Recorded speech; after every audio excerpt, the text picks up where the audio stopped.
اعوذ باللہ من الشیطان اللعین الرجیم بسم اللہ الرحمن الرحیم الحمد للہ وکفی وسلام علی عبادہ الذین اصطفی. درود بھیجیے محمد علیہ.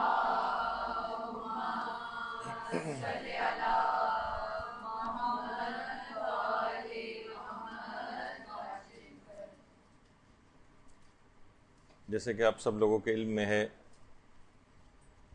اور اس سے پہلے بھی کئی دفعہ اس کا تذکرہ ہو چکا ہے کہ ہر سال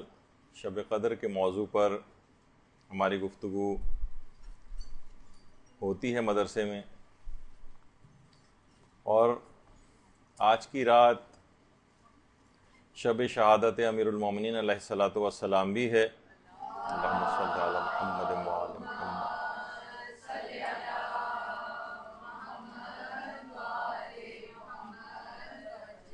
اصلاً یہ اتنی اہم ترین رات ہے کہ اس کی تیاری کافی پہلے سے شروع کر دینی چاہیے.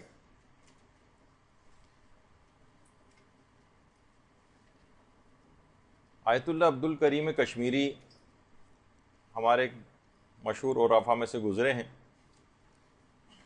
وہ فرماتے تھے کہ رمضان کے بعد سب سے افضل ترین مہینہ جو ہے وہ رجب کا مہینہ ہے. اس لحاظ سے اگر شب قدر کی تیاری کے حوالے سے گفتگو کی جائے تو تقریباً مدرسے ہی کے 14-15 کے قریب لیکچرز شب قدر سے متعلق جو ہے وہ موجود ہیں. تو اس کی بہت پہلے سے، مہینوں پہلے سے سننا شروع کر دینا چاہیے، اس کی پریپریشن شروع کر دینا چاہیے، کاپی ورک ہو جانا چاہیے، دعاؤں کی لسٹیں تیار ہو جانا چاہیے، سارے اعمال کیا کیا چیزیں اس رات کو انجام دینے ہیں وہ سب لائن اپ کر کے رکھ لینے چاہیے، کیونکہ رات بہت مختصر ہے اور اعمال بہت زیادہ ہیں. بہت تیز رفتاری کے ساتھ یہ رات گزر جائے گی، تو ایک ایک لمحہ اس کا کشید کرنا ہے اور اس سے فائدہ اٹھانا ہے. دروس اس سلسلے میں خاص طور پر ضرور سنے جائیں. بہت پر اثر قسم کے درس ہمارے قبلہ مولانا صادق حسن صاحب قبلہ ان کے بہت ہی بہترین اس موضوع کے اوپر جو ہے دروس موجود ہیں. تو دیکھیے، ہمیشہ ایسے علماء کا انتخاب درس اخلاق کے سلسلے میں کرنا چاہیے کہ جن کا تصرف ہو، جو باقاعدہ جن کی بات کو لوگ تسلیم کریں، ان کی بات میں ایک اثر ہو. جیسے آخوند ملا حسین قلی حمدانی، 300 اولیاء اللہ کی انہوں نے تربیت کی، اور ایک ایسا عجیب درس اخلاق ہوتا تھا ان کو، اور اتنا اثر پذیری رکھتا تھا کہ باقاعدہ آیت اللہ حسن زادہ عاملی آیت اللہ محمد حسین طباطبائی سے یہ بات نقل کرتے ہیں کہ آیت اللہ طباطبائی فرماتے تھے ایک بار ایک مومن کو ہم نے بہت حواس باختہ حالت میں نکلتے دیکھا، تو اس سے پوچھا کہ کیا تمہاری حالت ہوئی، اتنی عجیب حالت کیسے ہو رہی ہے تمہاری؟ تو معلوم یہ چلا کہ وہ ملا حسین قلی حمدانی کے درس اخلاق میں شرکت کر کے باہر نکل رہا تھا. ایسی موت اور آخرت کی یاد دلاتے تھے، ایسا تصرف روحی رکھتے تھے، اتنا اثر ان کی بات میں ہوتا تھا کہ نظر آتا تھا لوگوں کے اوپر. تو ہمیشہ درس اخلاق وغیرہ، اسی وجہ سے ہمارے قبلہ مولانا صادق حسن جو ہیں ان کے جو دروس، یعنی باقاعدہ ہم یہاں دیکھتے تھے کہ ہمارے یہاں جب مولانا ہی پر کراچی میں ہوتے تھے تو انچولی کے اندر بھی ان کا ایک درس ہوتا تھا. تو باقاعدہ ایک بزرگ یہاں تو انتقال کر گئے ہیں، وہ ان کے باقاعدہ رونگٹے کھڑے ہو جاتے تھے، جسم کے بال ان کے کھڑے ہو جاتے تھے. لوگ، یعنی ایسی ان کی حالت ہوتی تھی کہ لوگ مولانا کا درس بھول کر ان صاحب کو دیکھنا شروع ہو جاتے تھے. تو بہرحال اس طرح سے اس کو سننا ہے، اس متعلق سیکھنا ہے، محنت کرنی ہے اور اس کے اثر کو قبول کرنا ہے. دیکھیے، محنت کیے بغیر بھی اس رات میں بہت محنت کرنی ہے. پورا رمضان محنت کرنے کا ہے، یہاں زیادہ تر لوگ سو کر گزارتے ہیں اس کو. لیکن یہ پورا زمانہ جو غیبت ہے، یہ اصل میں امتحان اور آزمائش کا زمانہ ہے. ہمارا یہ جو زمانہ چل رہا ہے امتحان اور آزمائش کا زمانہ ہے. اور اس زمانے کے مومنین کی مثال علماء یہ دیتے ہیں، ان کی مثال بالکل ایسی ہے جیسے شب عاشور امام حسین کے اصحاب کی مثال تھی. اللہم صلی علی محمد و آل محمد.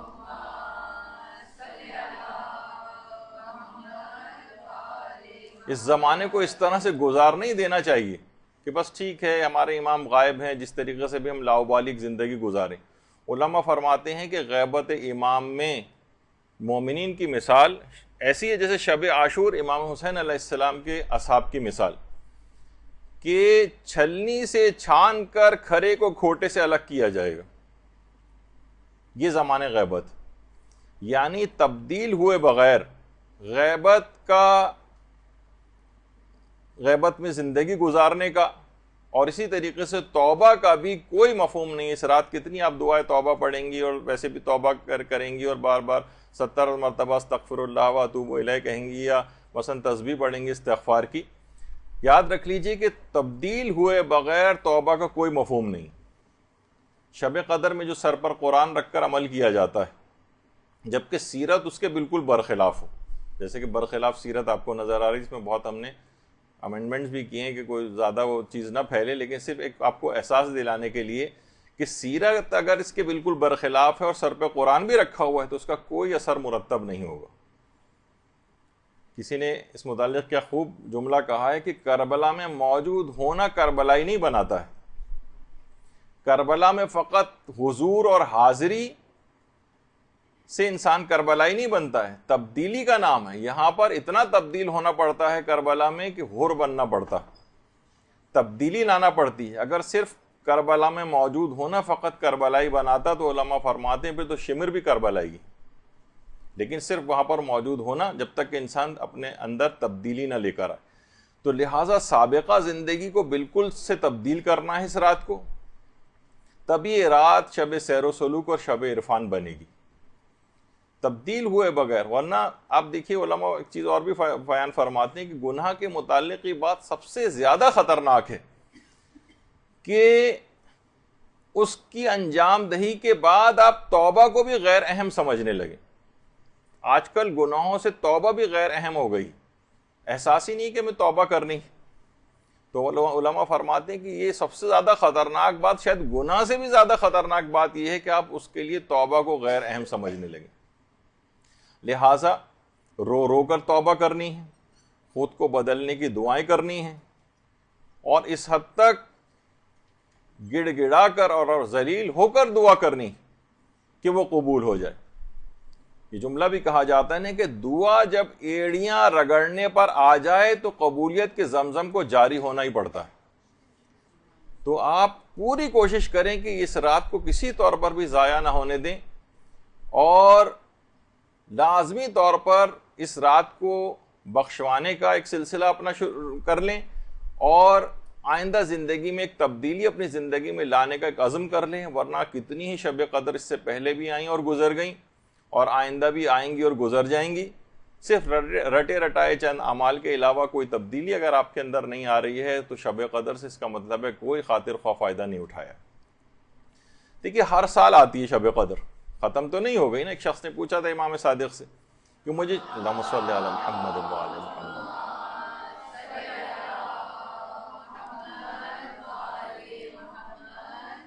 کہ کیا یہ مخصوص رات تھی جو گزر گئی ہے، ہر سال آتی؟ تو امام نے جواب دیا اگر شب قدر اٹھا لی جاتی تو قرآن بھی اٹھا لیا جاتا۔ تو شب قدر ہر سال آ رہی ہے اور ہر سال شب قدر جا رہی۔ اور یہ بھی یاد رکھ لیں کہ دیکھیے رمضان جس کے اندر آپ کو یہ کہا جاتا ہے کہ آپ کی نیند بھی عبادت ہے، یعنی جس میں آپ کو سونا بھی آپ کا عبادت ہے، اسی رمضان کی رات میں آپ کو زبردستی جگوایا جا رہا ہے، 1 منٹ کو بھی نہ سوئیے۔ اور کتنے زیادہ اس کے ثواب اور فائدے ہیں جو پوری رات صرف جاگنے کے ہیں، جو پچھلے جو سالوں کے لیکچرز ہیں اس میں ہم تفصیل سے بتا چکے۔ تو اسی وجہ سے ابھی سے ہی، جیسے اب شب قدر آنے والی ہے، ابھی سے ہی یہ دعا مانگنا شروع کر دیں کہ جو کہ امام خمینی کو استاد جواد ملکی تبریزی کہتے تھے کہ ماہ رمضان کی مہم ترین دعاؤں میں سے دعا ہونی چاہیے کہ پروردگار ہمیں شب قدر میں عبادت کی توفیق نصیب فرمائے، کوئی ایسی مجبوری نہ آ جائے، کوئی ایسی پریشانی نہ آ جائے کہ ہم اس رات کو عبادت نہ کر سکیں، اعمال انجام نہ دے سکیں۔ مسلسل یعنی اتنی اہم ترین رات ہے کہ اس فقط اور فقط اس رات میں عبادت کی اور دعاؤں کی توفیق آپ کو نصیب رہے۔ اچھا، اب کیسے اپنی ساری دعاؤں کو قبول کروایا جائے۔ آیت اللہ بہجت ایک بڑی اچھا ایک طریقہ بتاتے تھے۔ دیکھیے بعض اوقات ہوتا ہے نا دعاؤں کے سلسلے میں بھی کہ انسان کو یہ پتہ نہیں چل پا رہا ہوتا کہ پتہ نہیں میری دعا قبول ہوگی بھی یا قبول نہیں ہوگی۔ آدمی تھوڑا سا پریشان ہوتا ہے کہ میری دعا قبول ہوگی، پتہ نہیں قبول نہیں ہوگی۔ وہ فرماتے تھے ایک طریقہ ایسا ہے کہ 100% اس سے دعا قبول ہوتی ہے اور حتماً قبول ہو جاتی۔ وہ فرماتے تھے کہ جو بھی آپ کی حاجت ہو، آپ یہ کہیں کہ پروردگار یہ حاجت کسی بھی مومن یا مومنہ کی ہو، یا اس کے مشابہ کوئی اور حاجت کسی مومن یا مومنہ کی ہو، اور کوئی تنگی اور مشکل ہو، تو ان سب کی دعاؤں کو قبول کر لے اور ان کی مشکلات کو دور کر دے۔ اپنا ذکر بھی نہ چاہے اس کے اندر نہ کریں آپ، کہ یہ جو حاجت ہے یہ جس بھی مومن اور مومنہ کی ہو، یا یہ مشکل جس مومن اور مومنہ کی بھی ہو، تو اس کی مشکل کو دور کر دے اور اس کی حاجت کو قبول کر لے۔ وہ فرماتے ہیں اسی وقت ایک فرشتہ خلق ہو جاتا ہے جو فوراً یہ دعا اس شخص کے اپنے حق میں قبول کروا دیتا ہے۔ تو فرماتے اللہم صلی علی محمد و علی محمد۔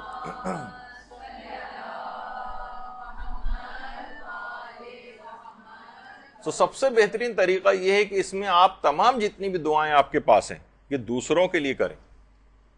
وہ خود بخود ہر دعا کے لیے ایک فرشتہ پیدا ہوتا رہے گا جو آپ کے اپنے حق میں اس دعا کو قبول کروا دے گا۔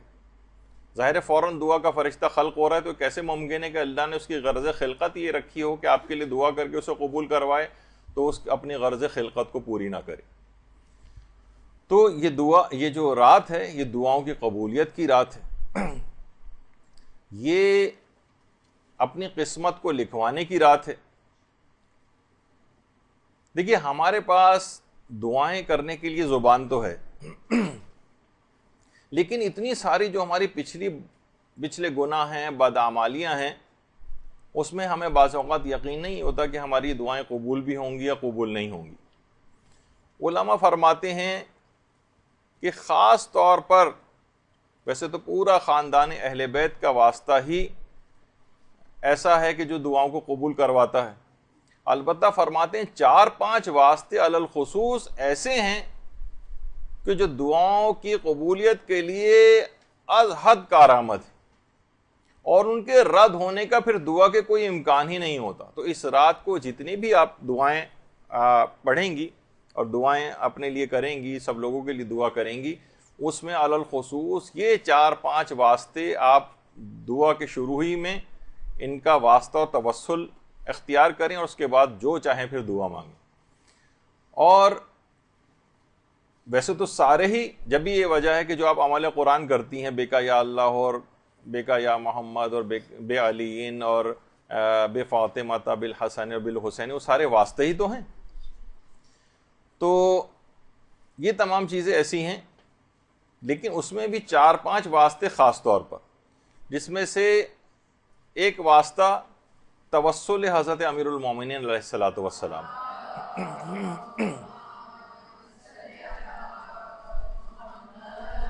ہر شخص کے دل میں امیر المومنین کے لیے جو محبت مومن کے دل میں پائی جاتی ہے، اس کا دل ان کی محبت سے لبریز ہوتا ہے، اور یہی کیفیت ہمارے علماء کی بھی ہے۔ آقا جعفر آقا مجتہدی، یہ عرفاء میں سے گزرے ہیں، یہ آیت اللہ عبد الکریم کشمیری کے متعلق یہ بات فرماتے تھے، اس حد تک حضرت امیر المومنین سے اتنا والہانہ عشق کرتے تھے کہ جب بھی گھر میں آتے تھے حرم امیر المومنین سے، تو ایسا لگتا تھا کہ گنبد حضرت امیر المومنین کے جو روضے کا ہے وہ اپنے ساتھ ہی گھر لے آئے ہیں۔ یہ ان کی کیفیت تھی محبت کی۔ اور انہی عبد الکریم کشمیری کے متعلق جو کتاب لکھی گئی روح و ریحان، اس کے اندر آیت اللہ عبد الکریم کشمیری کا ایک مکاشفہ نقل ہوا ہے۔ مکاشفہ، دیکھیے ایک ہوتا ہے کہ انسان خواب کی حالت میں کوئی چیز دیکھتا ہے،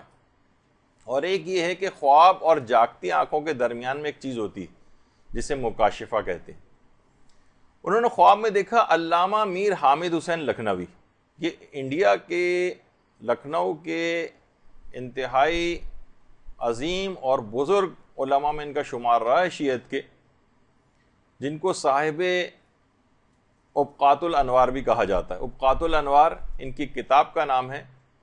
تو جب شاہ عبد العزیز محدث دہلوی نے تحفہ اثنا شریعہ شیعوں کے خلاف ایک کتاب لکھی تھی، تو اس کا جواب علامہ میر حامد حسین لکھنوی نے ابقات الانوار کے نام سے دیا تھا، اور اس کے مختلف چھپتے رہے ہیں۔ ابقات الانوار شاید مکمل طور پر ابھی تک پرنٹ بھی نہیں ہوئی ہے، کچھ اس کے اجزاء ابھی تک ایسے ہیں کہ جو کہ شائع نہیں ہوئے ہیں۔ اور اس حد تک علامہ میر حامد حسین لکھنوی، جن کی یہ قبر مبارک ہے، دین کی اتنی خدمت کی تھی کہ اتنا مطالعہ کرتے تھے کہ انتہائی بزرگ ہو گئے تھے، بوڑھے ہو گئے تھے، بیمار ہو گئے تھے کہ بیٹھ کر بھی نہیں پڑھ سکتے تھے، تو موٹی موٹی کتابیں اپنے سینے پر رکھ کر جو ہے وہ مطالعہ کرتے تھے۔ یہاں تک کہ جب انتقال ہوا ہے اور غسل خانے جب لے جائے گئے ہیں اور جب ان کو غسل دینے لگے تو دیکھا کہ سینے کے اوپر باقاعدہ ایک بہت گہرا گڑھا پڑا ہوا تھا، کتابوں کو سینے پہ رکھنے کی وجہ سے گڑھا پڑ گیا تھا باقاعدہ۔ تو اس حد تک اتنا کام انہوں نے کیا تھا۔ تو آیت اللہ عبد الکریم کشمیری فرماتے ہیں کہ میں نے عالم مکاشفہ میں دیکھا کہ علامہ میر حامد حسین لکھنوی مرحوم وہ میرے گھر میں ہی موجود ہیں، اور ان کے سینے پر سبز رنگ کا ایک کپڑا ہے جس کے اوپر ایک عبارت لکھی ہوئی ہے۔ اچھا، علامہ میر حامد حسین لکھنوی، ان کو صاحب ابقات الانوار، ان کی جو کتاب ہے کہ امیر المومنین کے لیے اور جو بحث امامت تھی اس کا باقاعدہ، یعنی انہوں نے ایسا معرکۃ الآرا جواب دیا ہے کہ لوگ حیران ہو جاتے ہیں اس کتاب کو پڑھ کر، کہ بعض اوقات آیت اللہ مرشن نجفی کہتے تھے کہ آیت اللہ عبد الحسین الامینی کی کتاب جو القدیر ہے وہ اس سے بھی ان معنوں میں ابقات الانوار اوپر ہے کہ علامہ امینی کے سامنے تو ابقات الانوار جیسی کتاب موجود تھی، لیکن جس وقت علامہ میر حامد حسین لکھنوی نے اس کا جواب لکھا ہے، جب وہ ابقات الانوار لکھ رہے تھے تو ان کے پاس اس طرح کی کوئی کتاب سامنے نہ تھی، اس لحاظ سے آیت اللہ مرشی نجفی اس کتاب کو آیت اللہ امینی کی کتاب القدیر سے بھی بہت سے اعتبارات سے مقدم سمجھتے تھے۔ تو انہوں نے فرمایا کہ میں نے دیکھا کہ ان کے سبز رنگ کا ایک کپڑا ان کے سینے کے اوپر رکھا ہوا ہے، جس کے اوپر ایک چیز لکھی ہوئی ہے کہ حب علی حسنہ لا تضر مع سیاح۔ باقاعدہ اس کے اوپر ٹی وی پروگرامز بھی آتے ہیں، اور کہ علی کی محبت ایک ایسی نیکی ہے جس کے ساتھ کوئی خرابی اور بدی، جس کو کوئی نقصان نہیں پہنچا سکتی،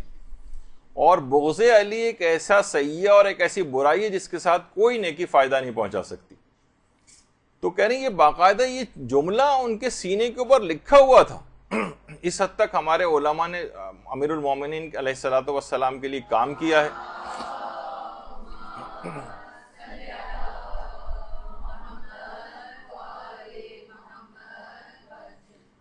اور اس کے بعد دیکھیے ہمارے ساتھ یہی ہوتا ہے نا کہ ہم لوگ سب کے سب دعوی محبت تو کرتے ہیں، اور بغیر کچھ کیے، کوئی بھی مولا کی خدمت کیے بغیر جوار معصومین میں اعلیٰ علیین میں جگہ مانگ رہے ہوتے ہیں اپنی دعاؤں میں۔ یہ سارے علماء جنہوں نے اپنی پوری زندگیاں اس کے اوپر لگائی ہیں، کتنا کچھ امیر المومنین کی خدمت کر کے گئے ہیں، تو کچھ سبق ان سے لینا چاہیے۔ کوئی کسی معنوں میں کوئی خدمت تو دین کی آپ اور ہم کر کے جائیں تاکہ کچھ سرخرو ہو سکے۔ تو یہی وجہ ہے کہ آیت اللہ کوہستانی جو کہ خود ایک بڑے مشہور عرفا میں سے گزرے ہیں، وہ بھی یہ بات فرماتے تھے کہ اللہ نے فقط صرف اور صرف ایک ہی علی بنایا ہے، اور الحمدللہ وہ ہمارا امام ہے۔ اللہم صلی علی محمد و آل محمد۔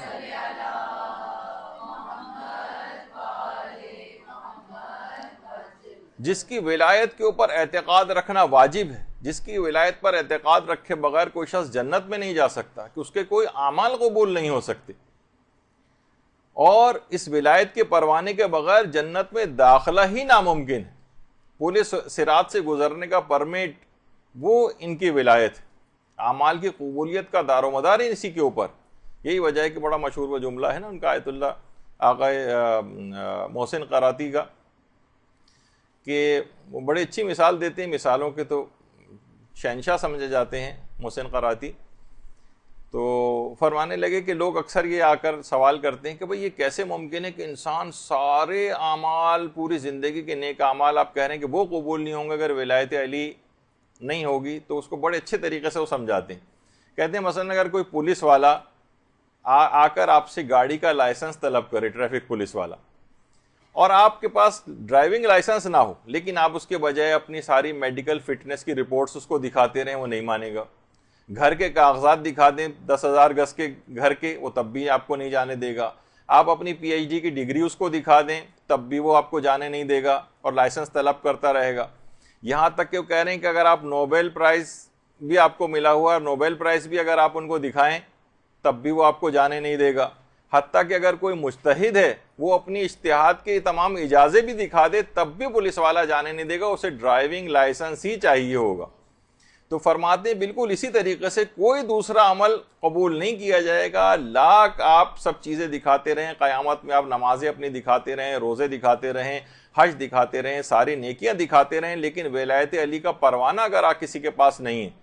تو اس کا چالان ضرور ہوگا اور اس کا کوئی دوسرا عمل قبول نہیں کیا جائے گا۔ جس طریقے سے ٹریفک پولیس والا لائسنس طلب کر رہا ہوتا ہے، کوئی اور چیزیں نہیں دیکھ رہا ہوتا۔ تو انہی کے تمام واسطے اور وسیلے آپ کو اس رات کو دینے ہیں حضرت امیر المومنین علیہ الصلوۃ والسلام کے۔ اللہم صلی علی محمد۔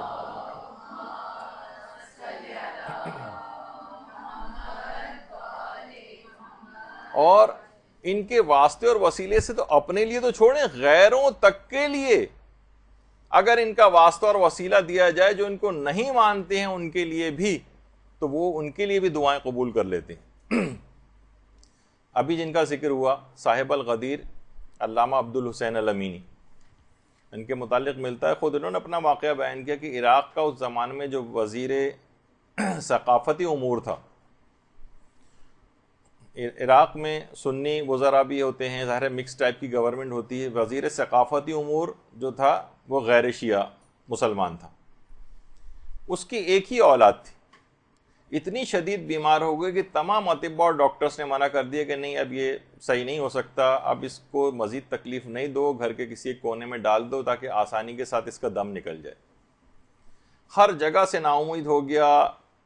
کسی نے اس کو علامہ عبد الحسین الامینی کا بتایا،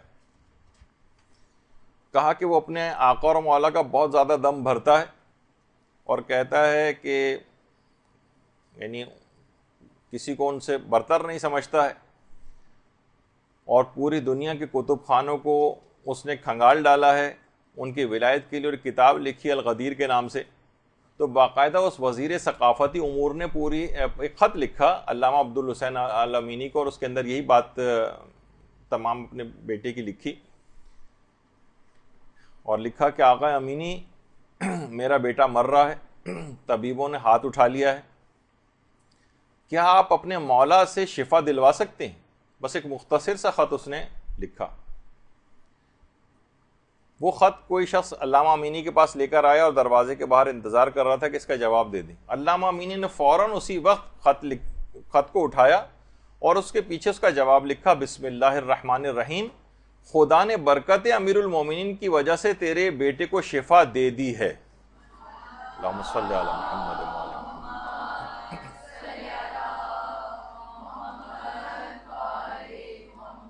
اچھا، یہ نہیں لکھا کہ خدا شفا دے دے گا،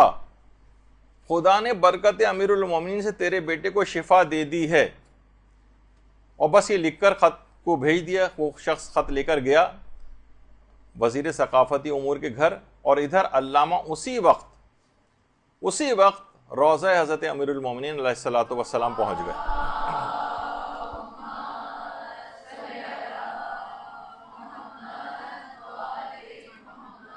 اور ذریعے امیر المومنین کے سامنے آ کر ایک جملہ کہا کہ مولا ایک حوالہ بھیج دیا ہے، خلاصہ بس یہ ہے کہ عزت رکھ لیجئے گا۔ اچھا، ادھر وزیر ثقافتی امور کو وہ خط ملا، اس نے پڑھ کر بھاگتا ہوا اپنے بچے کے کمرے میں گیا، دیکھا کہ وہ بستر مرگ پر لیٹا ہوا بچہ حشاش بشاش بستر کے اوپر بیٹھا ہوا ہے۔ اللہم صلی علی محمد۔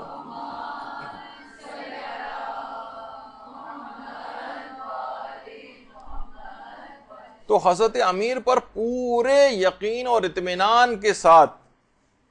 پورے یقین اور اعتماد کے ساتھ ان کا وسیلہ دے کر دعا کریں، انشاءاللہ آپ دیکھیں گے کوئی امکان ہی نہیں ہوگا کہ اس شب قدر کے اندر حضرت امیر کا واسطہ اور وسیلہ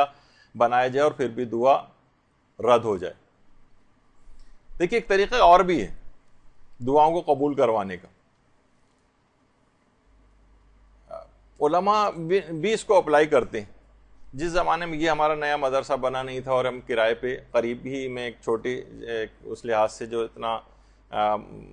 اس میں اتنی سہولیات نہیں تھیں، مدرسہ تھا، تو علامہ عقیل الغروی صاحب ایک دفعہ یہاں تشریف لائے تھے۔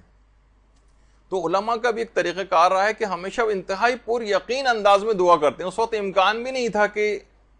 اس سے بہتر جگہ بھی ہم کو مل جائے گی، تو ہم نے اس وقت ان سے کہا تھا کہ آپ دعا کریں کہ کوئی مدرسے کا صحیح انتظام ہو جائے۔ تو انہوں نے کہا انشاءاللہ اسی سال مدرسے کا، آپ کا بہترین مدرسے کا انتظام ہو جائے، پورے یقین کے ساتھ۔ یہ واقعتاً ایسا ہے کہ اللہ پر بھروسہ کرتے ہوئے انسان دعائیہ کلمہ دوسرے کے لیے نکال دے۔ میں نے ذاتی طور پر اس قسم کی جب یہ چیز ان سے سیکھی تو ذاتی طور پر اس کا تجربہ کر کے دیکھا کہ کوئی بھی آقا آپ سے کہے کہ دعا کر دیجئے فلاں بیٹی کی شادی ہو جائے، کچھ ہو جائے، آپ کہیں انشاءاللہ چند مہینوں کے اندر ہی بہترین رشتہ آئے، اور واقعتاً آ جاتا ہے، کیونکہ آپ اللہ پر اعتماد کرتے ہوئے ایک دفعہ کہہ دیجئے۔ اسی طریقے سے حضرت امیر المومنین کا واسطہ اور وسیلہ دے کے نکال دیں منہ سے وہ بات، شک و شبے والی بات نہ رکھیں، پورے اعتماد کے ساتھ انشاءاللہ بس بہت ہی جلد یہ والا مسئلہ حل ہو جائے گا، انشاءاللہ اسی سال دیکھیے یہ ہو جائے گا، انشاءاللہ سارا قرض آپ دیکھیے گا چند مہینوں میں ادا ہو جائے گا، اور غیبی اسباب مہیا ہو جاتے ہیں، پروردگار کی مدد آتی ہے، اس کے لیے تو منٹوں اور سیکنڈز کا بھی کام نہیں ہے۔ تو بس ایک دفعہ آپ کا پر یقین طریقے سے آپ کو اس وسیلے کو استعمال کریں۔ تو جب ہی کہا جاتا ہے، یہ جملہ ہے باقاعدہ علماء فرماتے ہیں کہ اصل استجابت دعا اعتقاد ہے، جتنا آپ کا اعتقاد مضبوط ہوگا دعا پر اتنا ہی زیادہ دعا کی قبولیت بڑھتی چلی جائے گی۔ شک و شبے کے اندر دعا کرنا، وسیلہ بھی لگا رہے ہیں اور اس کے باوجود بھی آپ جو ہے شک و شبے کا شکار ہیں کہ امیر المومنین کا واسطہ اور وسیلہ دے دیا پھر بھی شاید دعا قبول نہ ہو، تو اس کا مطلب ہے آپ کے اعتقاد کے اندر کمزوری، ضعف پایا جاتا ہے۔ شک و شبے کو بالکل ہٹا دیجئے اور اس کے بعد دعا کریں کہ بس پروردگار میں نے ان ہستیوں کا وسیلہ اور واسطہ دیا ہے، امکان ہی نہیں کہ میری دعا رد ہو جائے، پھر دیکھیے کیسی دعا قبول ہوتی ہے۔ تو ایک تو حضرت امیر کا واسطہ تمام دعاؤں کے سلسلے میں، دوسرا واسطہ حضرت امام حسین علیہ السلام۔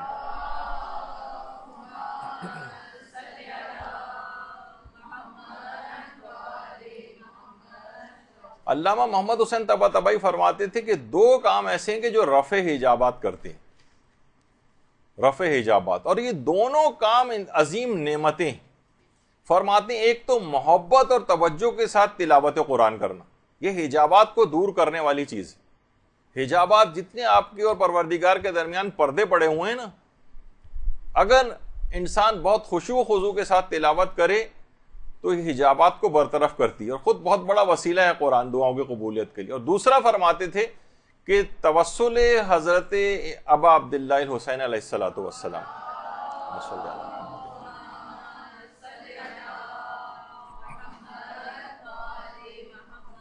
اور فرماتے تھے کہ یہ چیزیں ذہن کی صفائی بھی کرتی ہیں، رفع حجابات بھی کرتی ہیں اور ذہن کی صفائی بھی کرتی ہیں۔ ہمارے دماغ کے اوپر جو جالے تن جاتے ہیں اور گرد و غبار آ جاتا ہے اور گناہوں کی کثافتیں آ جاتی ہیں، توسل حضرت ابا عبداللہ الحسین اس کو بھی دور کرتا، حجابات کو برطرف کرتا۔ یہی وجہ ہے کہ آیت اللہ علی آقا قاضی فرماتے تھے کہ میں اگر کسی بھی مقام پر آج تک جو پہنچا ہوں تو دو چیزوں کی وجہ سے پہنچا ہوں، ایک تو قرآن کریم کی وجہ سے اور زیارت حضرت سید الشہداء کی وجہ سے۔ یعنی جتنے بڑے بڑے مقامات کو علماء نے حاصل کیا ہے ان میں دو چیزیں علی الخصوص ہیں، قرآن کریم کی زیارت اور زیارت سید الشہداء، تو ان کا واسطہ اور وسیلہ جب بھی دیا جائے۔ اور اسی طریقے سے آیت اللہ طباطبائی بھی یہ بات فرماتے تھے کہ جو بھی معنوی اور روحانی حوالے سے کسی مقام پر پہنچا ہے تو وہ امام حسین کی زیارت یا ان کے توسل کے نتیجے میں پہنچا ہے۔ یعنی ایک دفعہ ان کا توسل اختیار کر کے دیکھے، بڑے بڑے معنوی مقامات کے اوپر انسان پہنچ جاتا ہے۔ روزانہ کی دعاؤں میں بھی امام حسین کو اپنا واسطہ اور وسیلہ قرار دیں۔ ایک ہوتا ہے نماز کے بعد ہم رٹے رٹائے انداز سے دعائیں کرنا شروع کر دیتے ہیں، ہمیشہ واسطے اور وسیلوں کا ذکر پہلے کریں، ان کا پروردگار عالم کو واسطہ دیں ان کے حوالے سے، پھر اس کے بعد دعا کو کے سلسلے کو آگے بڑھائیں۔ اور یہی وجہ ہے کہ ہمارے ایک بہت مشہور عالم گزرے شیخ عبداللہ البحرانی، جو کہ صاحب عوالم کہلاتے ہیں، بہت مشہور ان کی کتاب ہے العوالم العلوم۔ وہ فرماتے ہیں کہ یہ جو آیت ہے نا کہ یا ایتھا النفس المطمئنہ ارجعی الی ربک راضیۃ مرضیہ، کہہ رہے ہیں یہ والی جو آیت ہے یہ فقط اور فقط امام حسین علیہ السلام کے لیے، فقط ان کے لیے۔ وہ فرماتے ہیں اس آیت کے ذریعے اپنی نماز کو امام حسین کی نماز سے متصل کر سکتے ہیں آپ۔ بڑی اہم بات بتائی، کہتے ہیں یہ والی جو آیت ہے،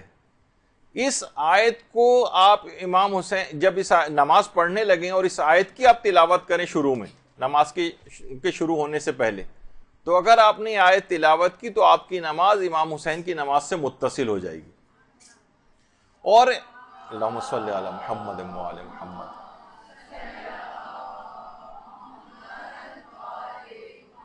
اور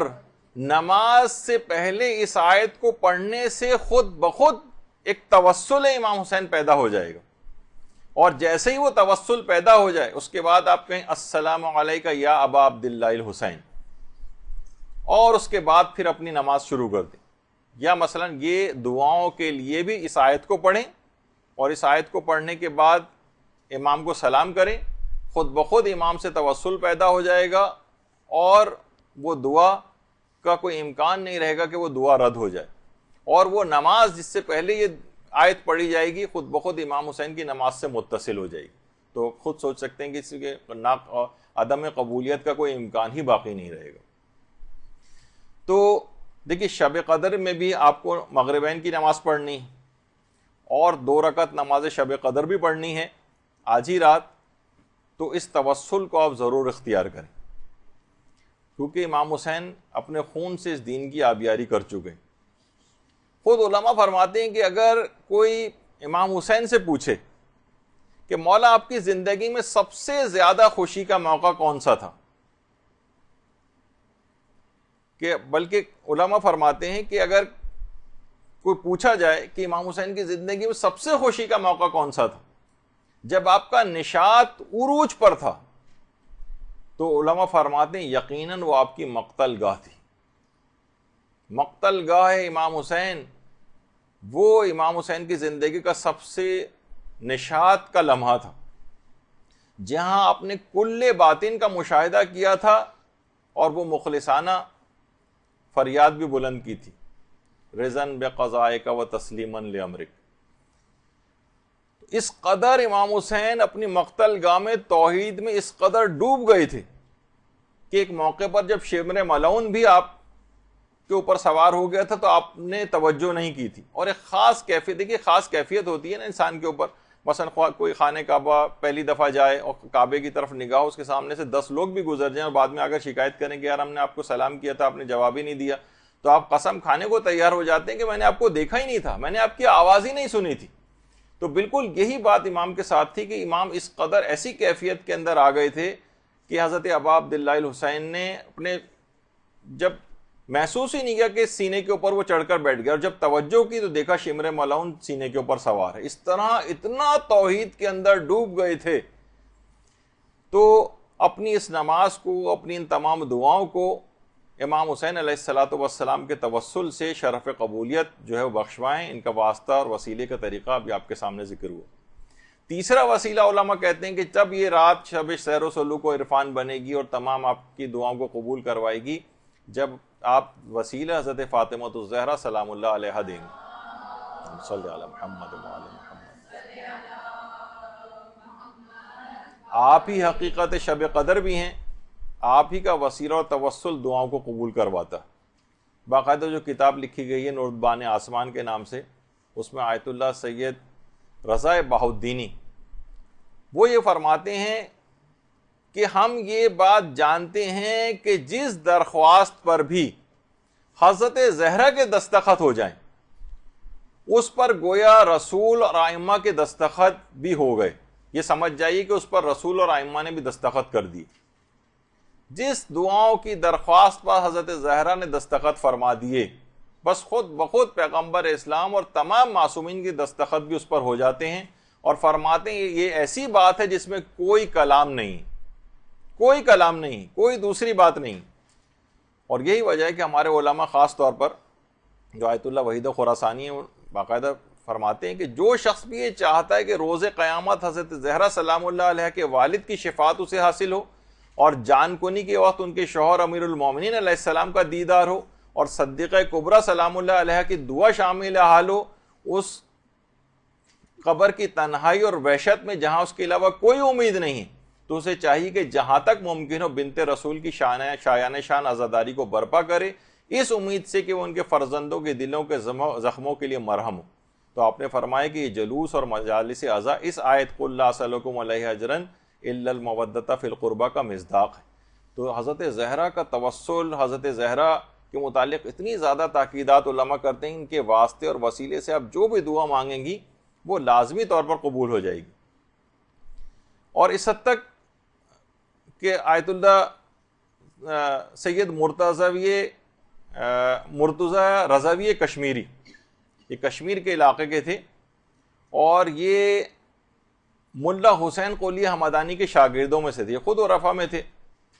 وہ فرماتے تھے کہ ایک دفعہ رمضان ہی کے دن تھے، افطار کے بعد ملا حسین قلی حمدانی جو ہے وہ مدرسے میں فجر کے قریب جو ہے وہ پہنچے، اور نماز جماعت فجر کی مدرسے کے اندر ہوتی تھی۔ چابی گھر بھول آئے، اب لوگ سارے باہر کھڑے ہوئے ہیں، اتنا وقت بھی نہیں تھا کہ گھر واپس جاتے اور چابی لے کر آتے۔ تو اپنے آنے والے جو ساتھ میں افراد تھے ان کی طرف متوجہ ہوئے اور کہا کہ مشہور ہے کہ مادر موسیٰ کا نام لینے سے تالے کھل جاتے ہیں، تو کیا ایسا ممکن ہے کہ میں فخر مادر موسیٰ حضرت زہرا سلام اللہ علیہ کا نام لوں اور تالا نہ کھلے؟ کہہ رہے ہیں ابھی نام جملہ مکمل نہیں ہوا تھا کہ اسی وقت مدرسے کا تالا خود بخود آواز آئی اور جھٹکے سے تالا کھل گیا۔ اللہم صلی علی محمد۔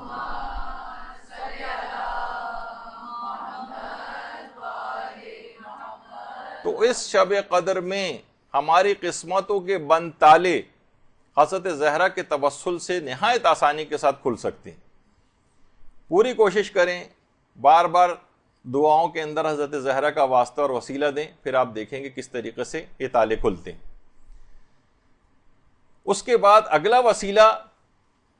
دینا ہے حضرت ابو الفضل العباس علمدار علیہ الصلاۃ والسلام۔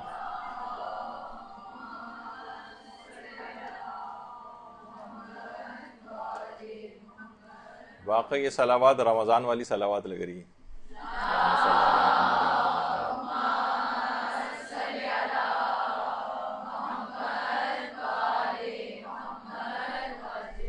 حضرت عباس علمدار جن کی تعریف کے لیے کسی نے جملہ صحیح کہا ہے کہ عباس کی تعریف یہ ہے کہ وہ شخص جس کی تلوار میان میں ہو اور دشمنوں کی نیندیں حرام ہو، اسے عباس کہتے ہیں۔ تلوار نکلی ہوئی نہ ہو، تلوار میان میں ہو اور دشمنوں کی نیندیں حرام ہو۔ تو ہمارے علماء میں آیت اللہ علی آقا قاضی، جن کا بار بار اکثر تذکرہ آتا ہے، اور ظاہر اخلاق کی گفتگو ہو رہی ہے تو علماء اخلاق کا تذکرہ کیوں نہیں آئے گا؟ وہ یہ فرماتے ہیں کہ جس زمانے میں ان کے جوانی کا دور تھا، یہ آیت اللہ علی آقا قاضی کی جوانی کی تصویر، فرماتے ہیں کہ میں اس وقت حرم حضرت ابو الفضل العباس میں نماز کے لیے تیاری کر رہا تھا، اور نماز میں نیت باندھنے ہی والا تھا کہ ایک دیوانہ سا شخص میرے پاس آیا اور اچانک سے آ کر ہنس کے مجھ سے کہنے لگا بغیر وضو کے نماز نہیں ہوتی، وضو تو کر کے آ جاؤ۔ کہہ رہے میں حیران اور پریشان رہ گیا۔ اچھا، عام طور پر وہ افراد جو کہ دائم الوضو رہتے ہیں، وہ اکثر یہ ہوتا ہے کہ وضو ٹوٹنے کے بعد بھول جاتے ہیں دوبارہ وضو، مثلا اگر نہیں کیا تو نماز کے لیے، کیونکہ ہر وقت عادی ہوتے ہیں کہ بس وضو تو ہے ہی اور نماز کے لیے کھڑے ہو گئے۔ یہی کیفیت علی آقا قاضی کی بھی تھی۔ کہہ رہے ہیں میں نے واقعی غور کیا تو میں وضو ٹوٹنے کے بعد میں نے دوبارہ وضو نہیں کیا تھا۔ اب آپ دیکھیں گے حضرت ابو الفضل العباس کے در کے دیوانے بھی ایسے عرفا ہوتے ہیں۔ تو کہہ رہے میں نے وضو کر کے آیا اور نماز ادا کرنے لگا۔ نماز کو جب میں نے ختم کیا تو وہ دیوانہ پھر آیا میرے پاس اور آ کر کہنے لگا میرے کان میں کہ ابو الفضل العباس تمام اولیاء خدا کی پناہ گاہ ہیں، جو مشکل حل کروانا ہو حضرت ابو الفضل کے پاس جا کر ان سے حال دل کہو، تمہاری مشکل حل ہو جائے گی۔ علی آقا قاضی فرماتے ہیں کہ میں نے 18 سال تک ریاضتیں کی تھی، 18 سال، مگر مجھے لگ رہا تھا کہ میں جیسے روحانیت کے خاص مقام پر آ کر رک گیا ہوں، آگے نہیں بڑھ رہا ہوں، اور روحانیت کا دروازہ کھل نہیں رہا ہے۔ میں تمام نماز، روزے، اذکار، دعائیں، زیارات، تلاوت، لیکن لگ رہا تھا کہ ان تمام اعمال کو انجام دینے کے بعد بھی عشق پروردگار کی اس کیفیت کے اوپر میں نہیں پہنچ پا رہا ہوں کہ جو مجھے حاصل ہو جانی چاہیے تھی، اور میں گویا ایک لحاظ سے نا امید ہی ہونے لگا تھا۔ دیوانے نے کان میں جب یہ آ کر کہا کہ حضرت ابو الفضل عباس سے توسل کیوں نہیں اختیار کرتے ہو اور اپنی حاجت ان سے کیوں نہیں کہتے ہو، جبکہ وہ تمام اولیاء خدا کی پناہ گاہ ہیں، میں نے تڑپ کر اسی وقت حضرت ابو الفضل عباس علمدار سے توسل کیا کہ مولا میں نے 18 سال تک ریاضتیں کی ہیں، میں نے بہت رنج اور غم اٹھائے ہیں، میری آپ اس دعا کو قبول فرما لیں کہ حجابات برطرف ہو جائیں اور میں پروردگار کی طرف بلند ہو جاؤں۔ کہنے ادھر میں نے حضرت ابو الفضل عباس سے توسل کیا، ادھر گویا دل کے حجابات برطرف ہونے لگے۔ اچانک سے میں نے دیکھا کہ جہان کے تمام ذرات کے اندر خدا کے نور کا ظہور ہو رہا ہے۔ اسی وقت سے کہنے میں نے جس طرف نگاہ اٹھا کر دیکھتا تھا ہر جگہ مجھے لا الہ الا اللہ کی تجلی نظر آنے لگی،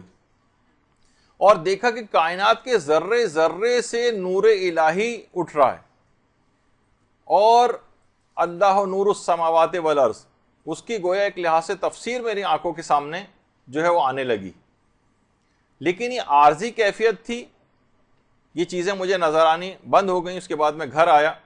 گھر آیا تو زوجہ نے مجھ کو چائے وغیرہ دی، چائے پی، تھوڑی دیر کے بعد میری وہی عرفانی کیفیت پھر دوبارہ آنے لگی۔ پھر میں گھر کی چھت پر گیا تو وہاں پہ بھی میں نے دیکھا کہ ذرے ذرے سے تجلی پروردگار کا ظہور ہو رہا ہے۔ دیکھیے اللہم صلی علی محمد وعلی محمد۔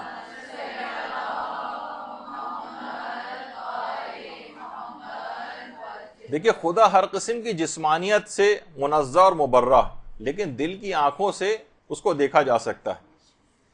تو فرماتے ہیں کئی مرتبہ ایسی کیفیات ہوئی کہ میں آسمانوں کے اوپر نگاہ کرتا تھا، ہر جگہ کے اوپر نگاہ کرتا تھا، ہر جگہ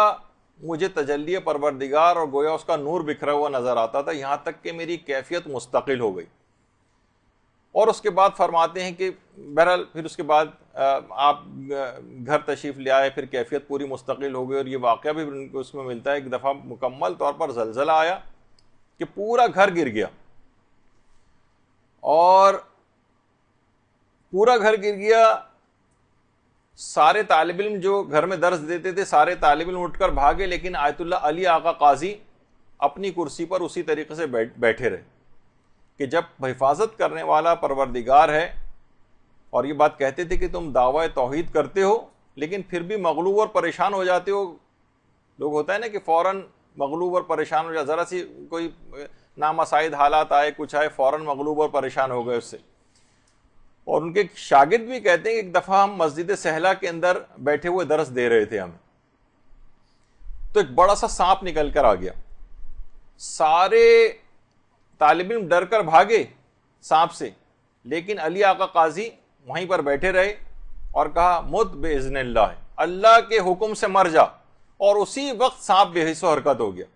اور اس کے بعد درس دینا شروع ہو گئے، سارے طالب علم دوبارہ بیٹھ کے درس شروع ہو گیا، بار بار پلٹ کر دیکھتے بھی جا رہے تھے، لوگ پریشان تھے، یہاں تک کہ درس ختم ہوا، علی آقا قاضی اٹھ کر گئے تو طالب علم باقاعدہ ایک لکڑی وغیرہ لے کر آئے، اور اس کے بعد سانپ کو ہلا جلا کر دیکھتے رہے کہیں زندہ تو نہیں، لیکن وہ واقعی مر چکا تھا۔ تو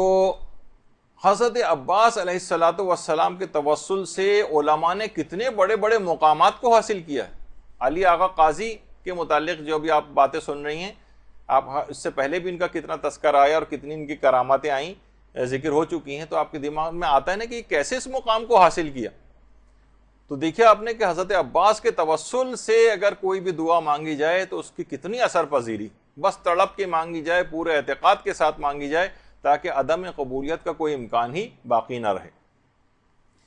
اور یہی وجہ ہے کہ آپ کے انتقال کے بعد، آیت اللہ علی آقا قاضی کے انتقال کے بعد، جو بڑے بڑے علماء اور عرفا تھے، ان میں سے یعنی بات مشہور ہے کہ انہوں نے عالم خواب میں یہ عالم مکاشفہ میں برزخی زندگی میں یہ بات چیز دیکھی کہ برزخی زندگی میں آیت اللہ علی آقا قاضی کو انسان کامل کا درجہ دیا گیا ہے. دیکھیے پیغمبر اسلام اور اہل بیت تو کامل ترین مصداق ہیں اس جملے کا، اس لفظ کا، انسان کامل. لیکن غیر معصوموں میں اور علماء کے اندر یہ بہت بڑا مقام ہے جو برزخی زندگی میں انسان کامل کا آیت اللہ علی آقا قاضی کو حاصل. دیکھیے علی آقا قاضی نجف اشرف میں وادی السلام میں مدفون ہے. دیکھیے جو نجف کی سرزمین ہے اس کے متعلق علماء یہ بات کہتے ہیں کہ یہاں پر 360 انبیاء کی قبریں ہیں نجف میں، 360، اور کربلا میں 260 انبیاء کی قبریں، اور حضرت آدم حضرت نوح کی قبر تو ذریعہ امیر المومنین کے اندر ہی. ایک عالم مرحوم آقا سید ہاشم رضوی ہندی انڈیا کے ایک عالم دین تھے، خود علی آقا قاضی کی خدمت میں بہت عرصے تک فیض اٹھایا اور 94 برس کی عمر میں انتقال کیا قوم میں. وہ فرماتے تھے کہ اہل عراق کی جتنی مشکلات ہیں، میں نے اندازہ یہ کیا ہے کہ ان کی مشکلات کی جو ایک بڑی وجہ ہے وہ وہاں کے اکثر لوگوں کی حضرت امیر المومنین علیہ السلام کی عدم معرفت ہے، یعنی اتنی معرفت نہیں ہے جس اعتبار سے ان کی ہونی چاہیے. اور دوسری فرماتے تھے کہ اولیاء خدا میں سے حضرت آیت اللہ علی آقا قاضی، ان کے متعلق اہل عراق کی جو کم علمی ہے یا بے بصیرتی ہے یا یہ کہا جائے کہ کم معرفت ہے، یہ بھی اہل عراق کی مشکلات کا ایک بڑا سبب ہے. یعنی آغا ہندی یہ جملے فرماتے تھے کہ امیر المومنین کا بھی جو مقام اور مرتبہ ہے اس کے مطابق ان لوگوں کے اندر وہ معرفت نہیں پائی جاتی ہے. اور اسی طریقے سے آیت اللہ علی آقا قاضی دیکھیں اتنا بڑا شخصیت کیا ہے، لیکن آپ دیکھیں کہ بہرحال ان کا مقبرہ قبر وغیرہ لگتا ہے کہ جیسے ان کو کوئی خاطر خواہ، بلکہ کتنے لوگ افراد یہاں سے قافلوں کے قافلے جاتے ہیں اور وادی السلام کے اندر بھی جاتے ہیں، لیکن کبھی کوئی آیت اللہ علی آقا قاضی کی شیعہ کاروانوں میں سے بھی شاید ہی کبھی کوئی گیا ہو. میں نے تو آج تک کسی کو بھی نہیں دیکھا کہ کوئی علی آقا قاضی کی قبر پہ گیا بھی ہو یا ان کا نام بھی کبھی کسی نے سنا ہو، جس کو عالم برزخ میں معصومین سے ہٹ کر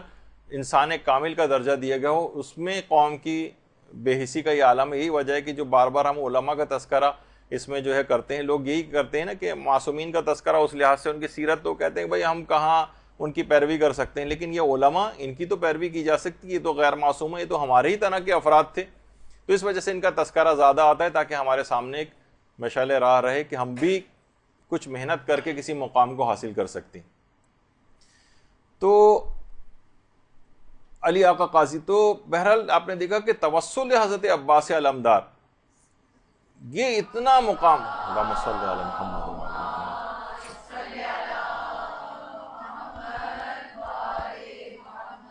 کتنا بڑا مقام دلوا گیا علی آقا قاضی. اور آج حیران ہوں گے کہ جو انحرافات اور فتنے پھیل رہے ہیں اور سوشل میڈیا کے اوپر بہت زیادہ اس کے اوپر کام ہو رہا ہے، اس میں آج کل سوالات اٹھائے جا رہے ہیں کہ کیا حضرت ابوالفضل العباس کو باب الحوائج کہنا صحیح ہے،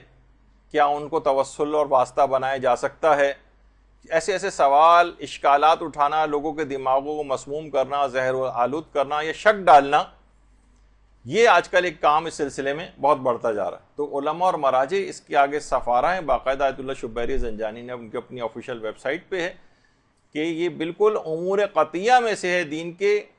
کہ حضرت ابوالفضل العباس یہ باب الحوائج ہیں. اس میں کوئی شک و شبے کی بات ہی نہیں ہے، یہ قطعی امور کے اندر سے. ایک بزرگ عالم دین سے ایک دفعہ کسی نے پوچھا تھا کہ ایک سوال ہے کہ مقام حضرت عباس علمدار افضل ہے مقام سلمان فارسی؟ کہا جاتا ہے نا کہ دیکھیے سلمان فارسی ایمان کے 10 درجے کے اوپر فائز ہیں. ان عالم نے کہا خبردار ایسا سوال بھی دوبارہ مت کرنا، خواہ سلمان ایمان کے 10 درجوں پر فائز ہوں، مگر یہ بات یاد رکھ لو کہ ابوالفضل العباس ایسی شخصیت کا نام ہے جن کی ایک نگاہ لطف سے سلمان بن جاتا ہے. اللہم صلی علی محمد.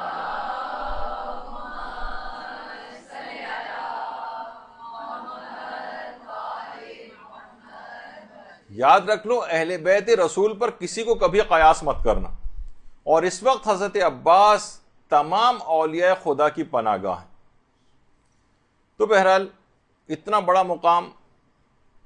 بڑا مقام حضرت عباس کا کہ علماء کہتے ہیں کہ امام حسین کا ایک جملہ ان کے اس مقام کو بیان کرنے کے لیے کافی ہے کہ امام فرماتے تھے حضرت عباس کے لیے، امام حسین جو جملہ ارشاد فرما رہے ہیں کہ میرے ماں باپ آپ پر قربان ہوں. کتنا بڑا مقام اور مرتبہ، یہ مذاق جملہ نہیں، یہ کوئی کمتر جملہ نہیں. حضرت عباس کی مقام اور فضیلت کو بیان کرنے کے لیے بہت کافی کہ امام حسین جیسا امام وقت کہے کہ میرے ماں باپ آپ پر قربان. تو یہ 3 توسل ہوئے یا 4 توسل. اس کے بعد ایک توسل اور ہے جو ہمارے زمانے کے امام کا توسل ہے.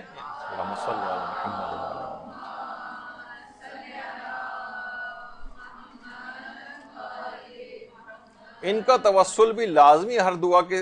شروع میں اختیار کیا جائے. آیت اللہ بہجت یہ فرماتے تھے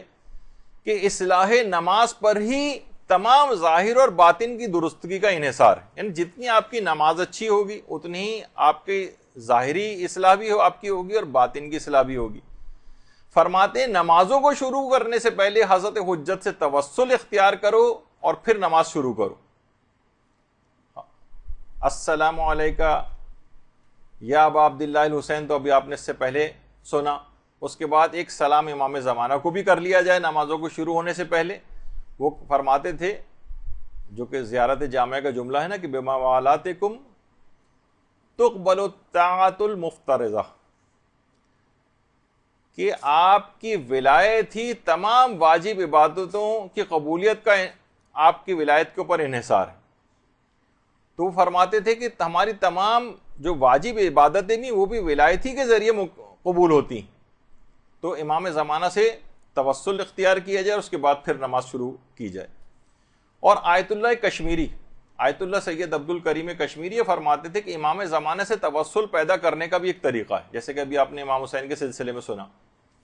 وہ فرماتے تھے ایک تو زیارت آل یاسین، اگر آپ دعاؤں سے پہلے آپ زیارت آل یاسین اگر پڑھ لیں اور اس کے بعد ایک جملہ کہیں المستغاث بک یا ابن الحسن والمستعان بک یا ابن الحسن،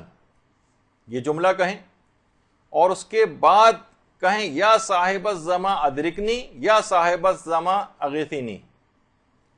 یہ جملہ اگر آپ کہیں تو فوراً حضرت امام زمانہ علیہ السلام سے توسل پیدا ہو جائے گا اور اس کے بعد ان کے حوالے سے جو دعا کرنی چاہیں کریں اس جملے کو پڑھنے کے بعد. اور فرماتے ہیں کہ اگر زیارت آل یاسین بھی اس سے پہلے پڑھ لی جائے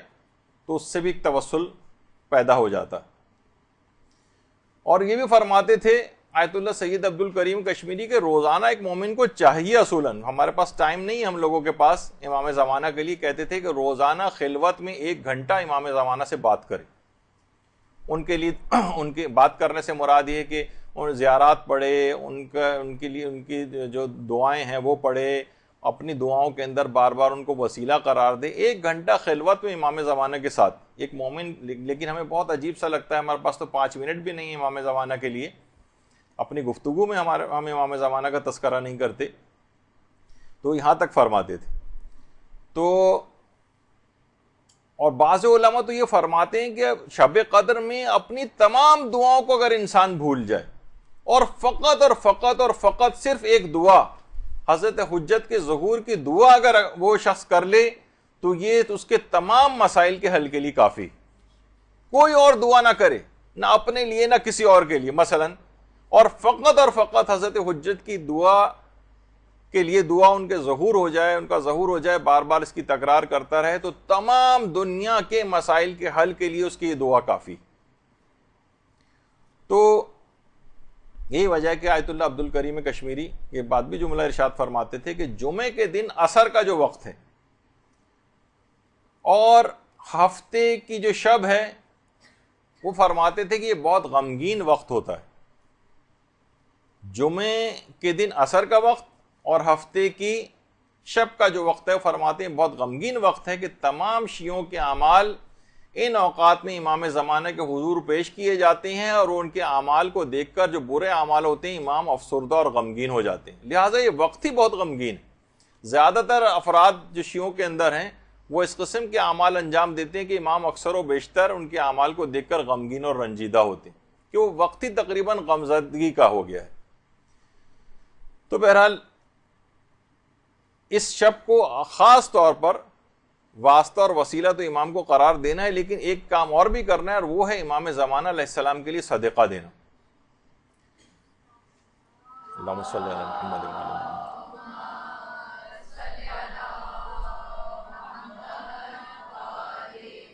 اس شب میں صدقہ دینے کی بہت تاکید ہے، اور خاص طور پر امام زمانہ علیہ السلام کے لیے صدقہ دینا. آیت اللہ سید عبد الکریم کشمیری ایک دیندار ڈاکٹر سید محمد کی تعریف میں ایک جملہ کہتے تھے. دیکھیں انشاءاللہ ہمارا ایک ارادہ یہ بھی ہے کہ پورا ایک درس اس موضوع کے اوپر بھی لیا جائے. عام طور پہ لوگ سمجھتے ہیں دیکھیے بہت بڑے بڑے علماء اور عرفاء کی باتیں وہی یہ سب لوگ کام کر سکتے تھے، ہم کیا کر سکتے ہیں. ائمہ کی باتیں ہوں تو لوگ اس سے بھی مایوسی کا شکار ہوتے ہیں کہ وہی کر سکتے تھے، ہمارے بس کی بات نہیں. عام افراد نے کون کون سے ایسے کام کیے کہ چھوٹے چھوٹے کاموں کے ذریعے اس کام کو انہوں نے پکڑ لیا اور بڑے بڑے مقامات کو حاصل کیا. آپ کے سامنے ان سب افراد کی مثالیں. ہم آپ میں سے ہی چھوٹے چھوٹے کاموں سے بڑے بڑے مقامات کو انہوں نے حاصل کیا، لیکن کوئی ایک کام اور فریضے کے طور پر انہوں نے پکڑ لیا. تو فرماتے تھے کہ ڈاکٹر سید محمد جو تھے ان کے متعلق عبد الکریم کشمیری جیسا عارف نقل کر رہا ہے کہ ان کی تعریف میں کہ ان کا ایک عمل ایسا تھا کہ امام زمانہ کا جو ایک لقب مہدی ہے اس کے اعداد 59 ہیں، 59. وہ فرماتے تھے کہ وہ 59 تومان اس زمانے میں 59 تومان روزانہ امام زمانہ کے ہر عدد کے لیے ان کے لقب کے 1 تومان صدقہ کرتے تھے، یعنی 59 تومان صدقہ کیا کرتے تھے ان کے مہدی کے جتنے بھی اعداد بنتے ہیں اس کے لیے. اب کسی کی آپ میں سے کوئی شرعی کوئی طریقہ تو نہیں، لیکن ایک محبت کے اظہار کے طریقے کے طور پہ بتاتے تھے کہ کوئی 59 روپے دے سکتا ہے، کوئی 590 روپے دے سکتا ہے، کوئی 5900 روپے امام زمانہ، جتنی اپنی حیثیت محبت شوق اس کا پایا جائے امام زمانہ کے لیے اس لحاظ سے صدقہ کرے اور اپنی محبت کا اظہار امام زمانہ سے کرے. روزانہ کی بنیاد پر امام زمانہ کے لیے صدقہ ہونا چاہیے، نہ کہ صرف شب قدر میں. اور ایک بہت ہی اچھا طریقہ اور بھی جس میں صدقے کے رد ہونے کا کوئی امکان ہی نہیں، وہ آقا مجتبیٰ طہرانی نے بتایا. آقا مجتبیٰ طہرانی فرماتے ہیں کہ اگر آپ امام زمانہ کے لیے صدقہ دینا چاہیں تو امام رضا علیہ السلام کی طرف سے امام زمانہ کے لیے صدقہ دیں. اللہم صلی علی محمد وعلی محمد.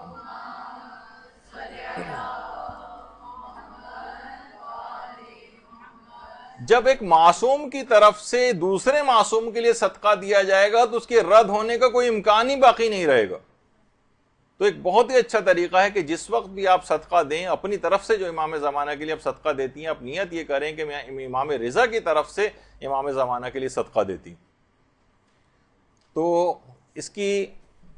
عدم قبولیت کا کوئی امکان نہیں رہے گا، اور سارے فائدے آپ کو ایسے زبردست صدقے کے حاصل ہو جائیں گے کہ انسان کو صرف عالم آخرت میں جا کر اس کا ثواب پتہ چلے گا. تو آپ نے دیکھا کہ یہ سارے واسطے اور وسیلے یہ تو دیکھیے ہمارے معصومین کے ہیں، کتنے مجرب ہیں، لیکن علماء کا یہ بھی جملہ ہے کہ کتنے ہمارے ایسے عظیم علماء کے مرنے کے بعد بھی ان سے کسب فیض کے لیے انسان چاہے تو کوشش کر سکتا ہے. جیسے ابھی یہی آیت اللہ عبد الکریم کشمیری ان کا ذکر ہو رہا ہے بار بار. ان کے شاگردوں نے پوچھا کہ جو اولیاء خدا پہلے گزر چکے ہیں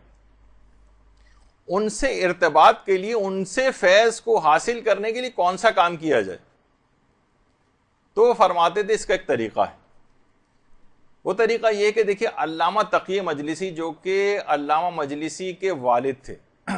علامہ مجلسی تو باقر مجلسی تھے،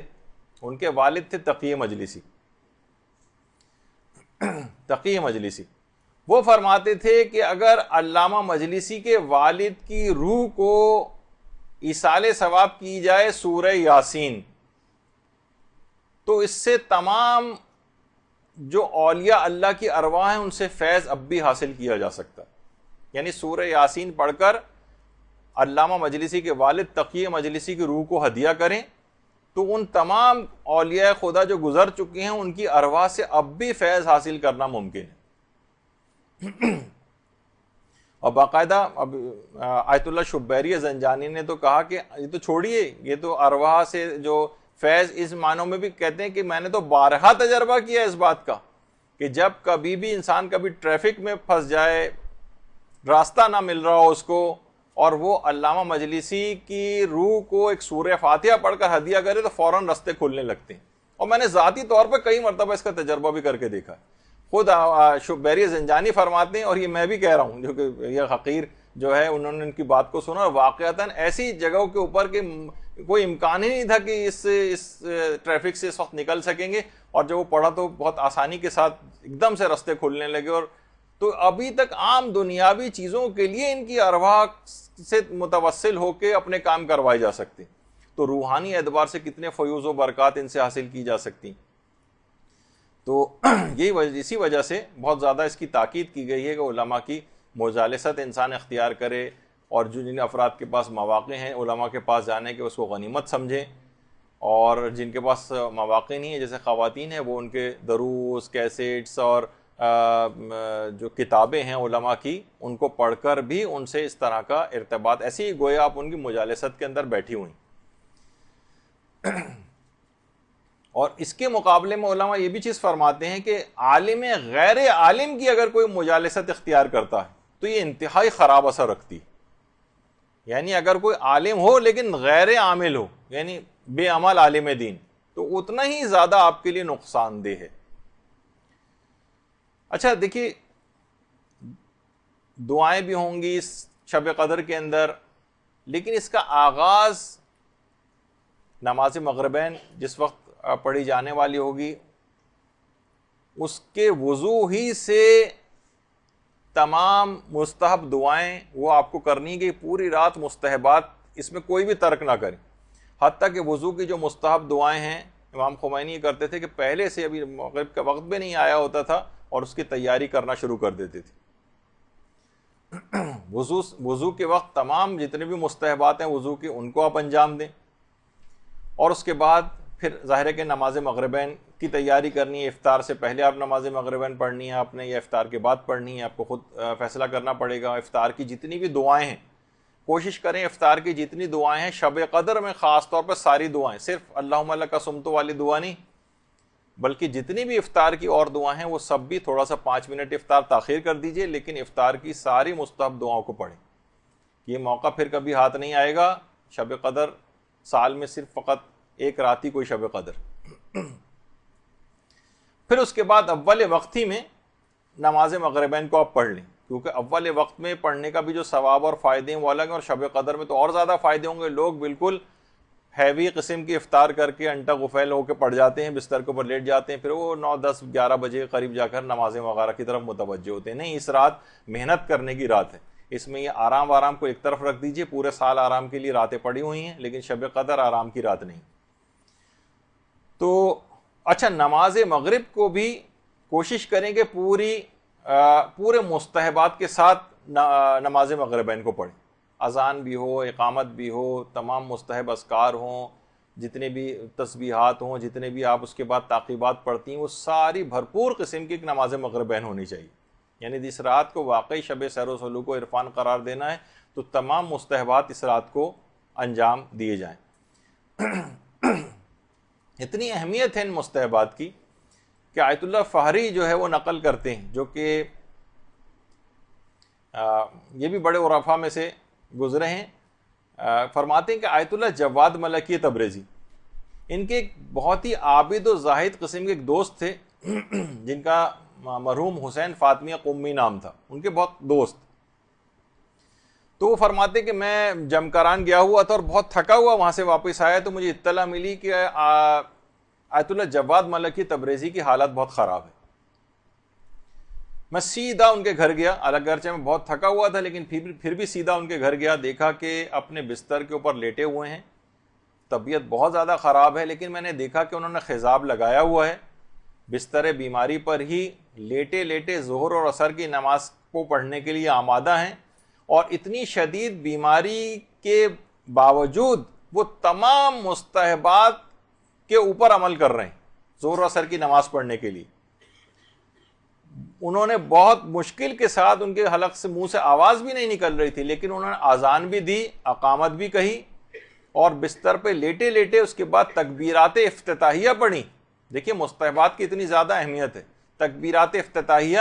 جو ہے وہ پڑھی، اور اس کے بعد وہ فرماتے ہیں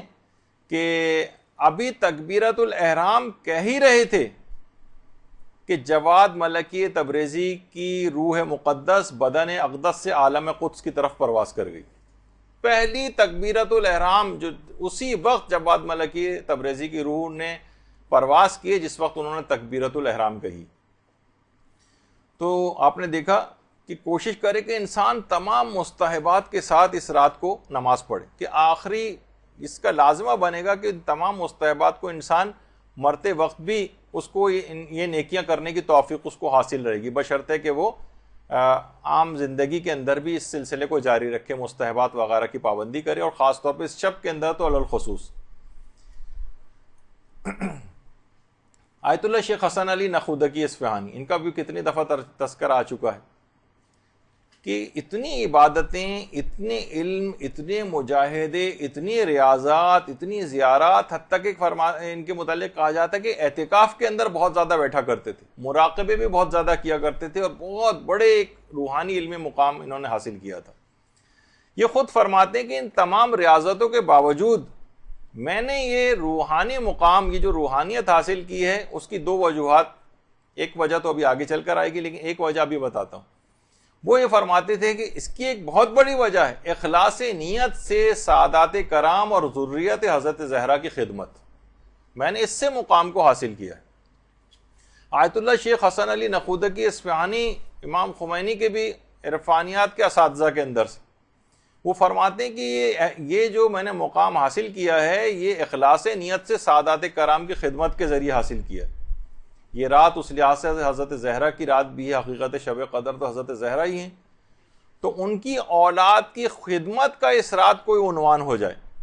سادات کی مالی مدد، کتنے افراد ایسے ہیں کہ جو کہ اس رات کے لیے کوشش کر کے رکھتے ہیں کہ اسی رات ہی سادات کرام تک ان کی مالی مدد ہو جائے. اسی رات میں خاص طور پر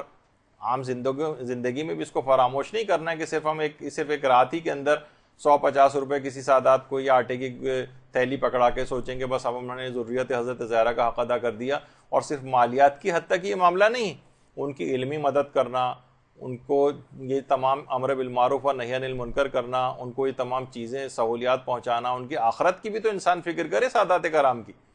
آخرت سے مرادی کہ بدعمالیوں کے اندر اگر گھرے ہوئے ہیں تو ان کو اس سے نکالنے کی صحیح اور کوشش کرنا کہ کسی بھی قسم کے عذاب کا شکار جو ہے وہ مرنے کے بعد نہ ہو. تو تمام اس امداد کے اندر جو خدمت ہے، جب یہ نہیں کہا کہ صرف میں مالی خدمت کرتا تھا بلکہ کہا تھا ذریت حضرت زہرا کی اخلاص کے ساتھ خدمت میں نے کی، اس کے اندر یہ تمام چیزیں بھی شامل ہو جاتی ہیں. اور فرماتے ہیں کہ اگر میں یہ اخلاص کے ساتھ یہ خدمت نہ کرتا تو شاید میرے تمام اعمال بے جان اور بے روح رہ جاتے اور میں اس مقام کو کبھی حاصل نہیں کر سکتا. اب علماء یہ فرماتے ہیں کہ کتنے افسوس کی بات ہے کہ سادات کرام اپنے اس مقام اور مرتبے کو نہیں پہچانتے، کہ لوگ فقط ان کی خدمت کر کے اتنے بڑے مقام کو حاصل کر رہے ہیں، اور وہ اپنے بدعمالیوں سے کس طرف جا رہے ہیں. سب سادات کی بات نہیں کر رہا، لیکن اسی معاشرے کے اندر رہتے ہیں اور ان کی بہت ساری باتیں جو ہے وہ نگاہوں کے سامنے آتی ہیں، تو لوگ ان کی خدمت سے اتنے بڑے مقام حاصل کر رہے ہیں، ان سادات کو نہیں پتا کہ ہمارا کتنا مقام اور مرتبہ. اور اس حد تک کہ شیخ حسن علی نخودکی اس مستحبات وغیرہ کی اس حد تک پابندی کے حوالے سے میں ذکر کر رہا تھا کہ ان کے خود ایک حسن علی نخودکی کے ایک طبیب تھے، ڈاکٹر شیخ حسن علی خان عاملی، یعنی خود ڈاکٹر تھے، ان کے انڈر ٹریٹمنٹ رہتے تھے وہ. تو ان کو خاص طور پر بلا کر شیخ حسن علی نخودکی نے یہ وصیت کی تھی کہ حالت احتضار میں تم میرے یہ سارے اعمال کروانا، یعنی جب میرا احتضار کی حالت آ جائے تو یہ سارے مستحبات اس کو انجام دینا، مجھے قبلہ رخ کرنا جو کہ واجبات میں سے ہے، تمام جتنے بھی آداب میت ہیں یہ سارے تم میرے انجام دلوانا. اور ایک عالم تھے سید مرتضیٰ روئنتن کے نام سے، ان سے کہا تھا کہ تم ہفتے کی صبح کو میرے پاس آنا اور میرے مرنے کے بعد میرے سرہانے بیٹھ کر 1 گھنٹہ تلاوت قرآن کرنا. باقاعدہ پوری اپنی موت کی ایسی پلاننگ یہ انسان اپنی زندگی میں بھی کر کے رکھ سکتا ہے. ضروری نہیں کہ اپنی موت کا وقت ہی پتہ ہو. بہت سے علماء اور عرفا بہرحال اس حقیقت تک کو پا جاتے ہیں کہ انہوں نے کہا کہ ہفتے کی صبح کو آ جانا, میرا انتقال ہو چکا ہوگا, اور اس کے بعد میرے سرہانے بیٹھ کر 1 گھنٹہ تلاوت قرآن کرنی. تو وہ آیت اللہ شیخ حسن علی نخودکی اصفہانی فرماتے ہیں کہ انتقال یعنی لوگ بیان فرماتے ہیں کہ انتقال سے 1 دن پہلے یہ بات کہہ رہے تھے کہ آج شب میں نے خواب میں شیخ عباس قمی کو دیکھا, صاحب مفاتیح الجنان, کہ وہ مجھ سے کہہ رہے ہیں کہ اب تم جلد آ جاؤ, عالم برزخ میں تمہارا انتظار ہو رہا ہے.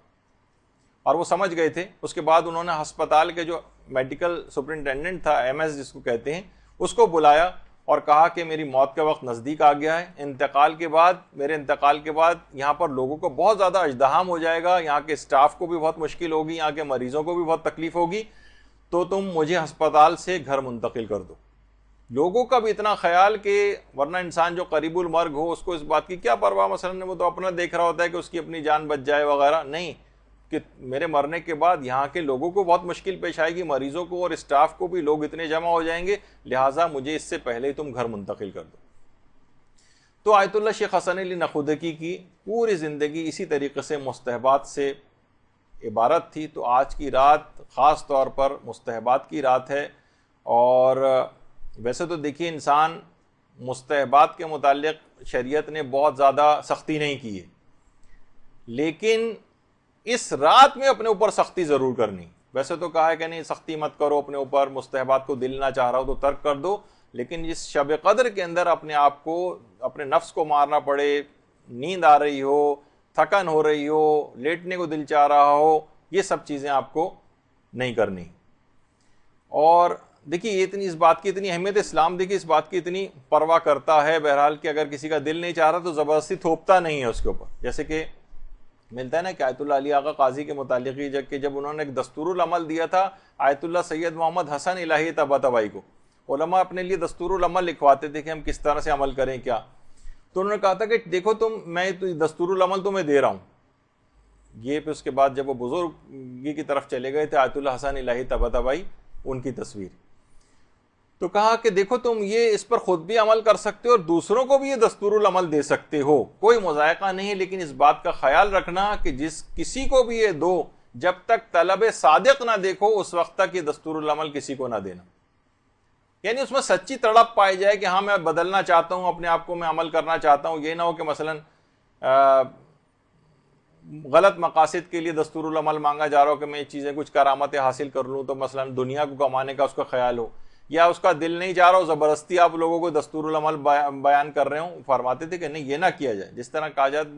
دیکھتے ہیں نا کہ مجالس کے اندر فری کتابیں بھی تبرک کے طور پر ڈسٹریبیوٹ کی جاتی ہیں, کوئی چیزیں تو لوگ اکثر جیسے دعاؤں کی, تو اکثر لوگ اتنی غیر اہم اس کو سمجھتے ہیں, طلب صادق نہیں پائی جاتی, زبردستی پکڑائی جا رہی ہے ان کو. اکثر لوگ وہیں مساجد کے اندر ادھر ادھر کونوں کے اندر رکھ کے چلے جاتے ہیں,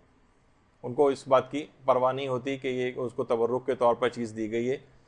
تو فرماتے تھے, بلکہ ایک چیز اور بھی کہتے تھے کہ ازائے اسرار حرام است, یہ زیر اس کے اندر غلط لگا ہوا ہے, یعنی فرماتے تھے کہ جو رازوں کا ظاہر کرنا یہ ایک لحاظ سے حرام ہے. یعنی جن کے اندر طلب صادق نہیں پائی جاتی تو آپ ان کو بے احترامی نہ کروائیں یہ چیزیں دے کر ان کو. تو یہ بہرحال یہ جو رات ہے اس بات کا اس میں خیال کرنا ہے کہ ہر شخص کو,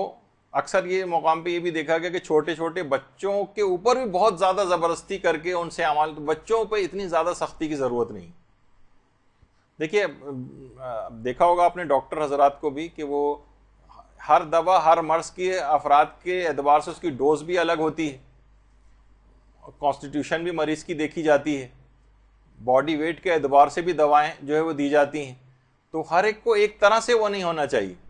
بہت سے بچوں کو کچھ وقت کے لیے جگائیں, پھر سونے دیں, کچھ عمل کروائیں, کچھ ریلیکس کر دیں, بڑی دعاؤں کی طرف نہ لے جائیں, چھوٹی چھوٹی چیزیں ان سے کروا لیں,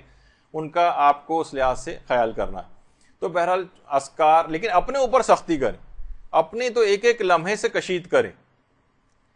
تو خاص طور پر علماء فرماتے ہیں اس رات جب آپ تھوڑا سا لیٹ بھی جائیں, تھکن بھی اگر آپ کو محسوس ہو رہی ہو, تو ہلکے پھلکے طریقے سے آپ کم سے کم جس وقت آرام بھی کر رہے ہیں اس وقت بھی اذکار الہی زبان کے اوپر جاری رہیں شب قدر میں. خاص طور پر جو اذکار کا جو سردار ہے جس کو لا الہ الا اللہ کا جو کلمہ ہے، کہتے ہیں اس کو تو ہونٹوں کی معمولی سی حرکت دینے کی بھی ضرورت نہیں ہے. اس کلمے کو آپ پڑھ کے دیکھ لیں تو بہت اس میں ہونٹوں کی حرکت کی بھی ضرورت نہیں. یعنی مرتا ہوا شخص کے لیے بھی سہولت پروردگار نے رکھی ہے کہ جو مرتا ہوا شخص ہونٹوں کو حرکت دینے کے بھی قابل نہیں ہوتا ہے، تاکہ اس کے لیے بھی اس کلمے کو انتہائی آسان بنا دیا جائے کہ جو حرکت بھی ہونٹوں کو نہیں دے سکتا وہ بھی مرتے وقت کم سے کم اس کلمے کو ادا کر دے. تو پوری کوشش کرنی ہے کہ اس پوری رات آپ کو جاگنا ہے، پوری رات جاگنا ہے. 1 منٹ کو بھی اس کے اندر کوشش کریں کہ آپ نہ سوئیں. اور جب یہ رات پوری جاگ کر آپ گزار لی آپ نے، تو آیت اللہ شاہ آبادی یہ فرماتے تھے کہ اگر کسی شخص کو شب قدر پوری رات جاگنے کی توفیق نصیب ہو جائے تو اسے چاہیے کہ حضرت زہرا پر درود بھیجے.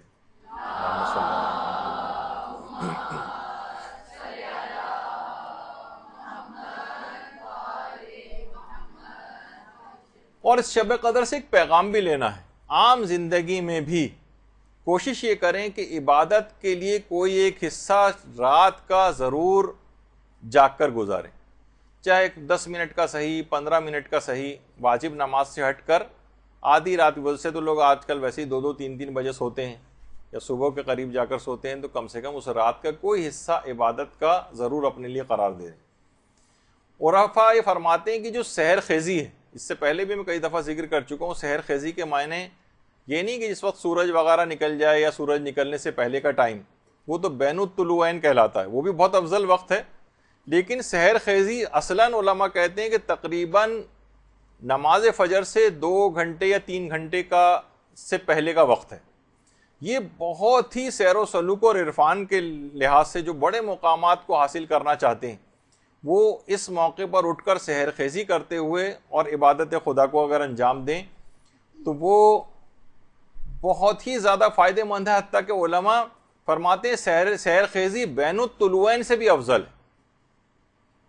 بین الطلوعین یعنی صبح صادق سے لے کر جب سورج نکلتا ہے اس کے درمیان کا جو ٹائم ہوتا ہے، یہ بہت اپنے عرفان کو اور اپنے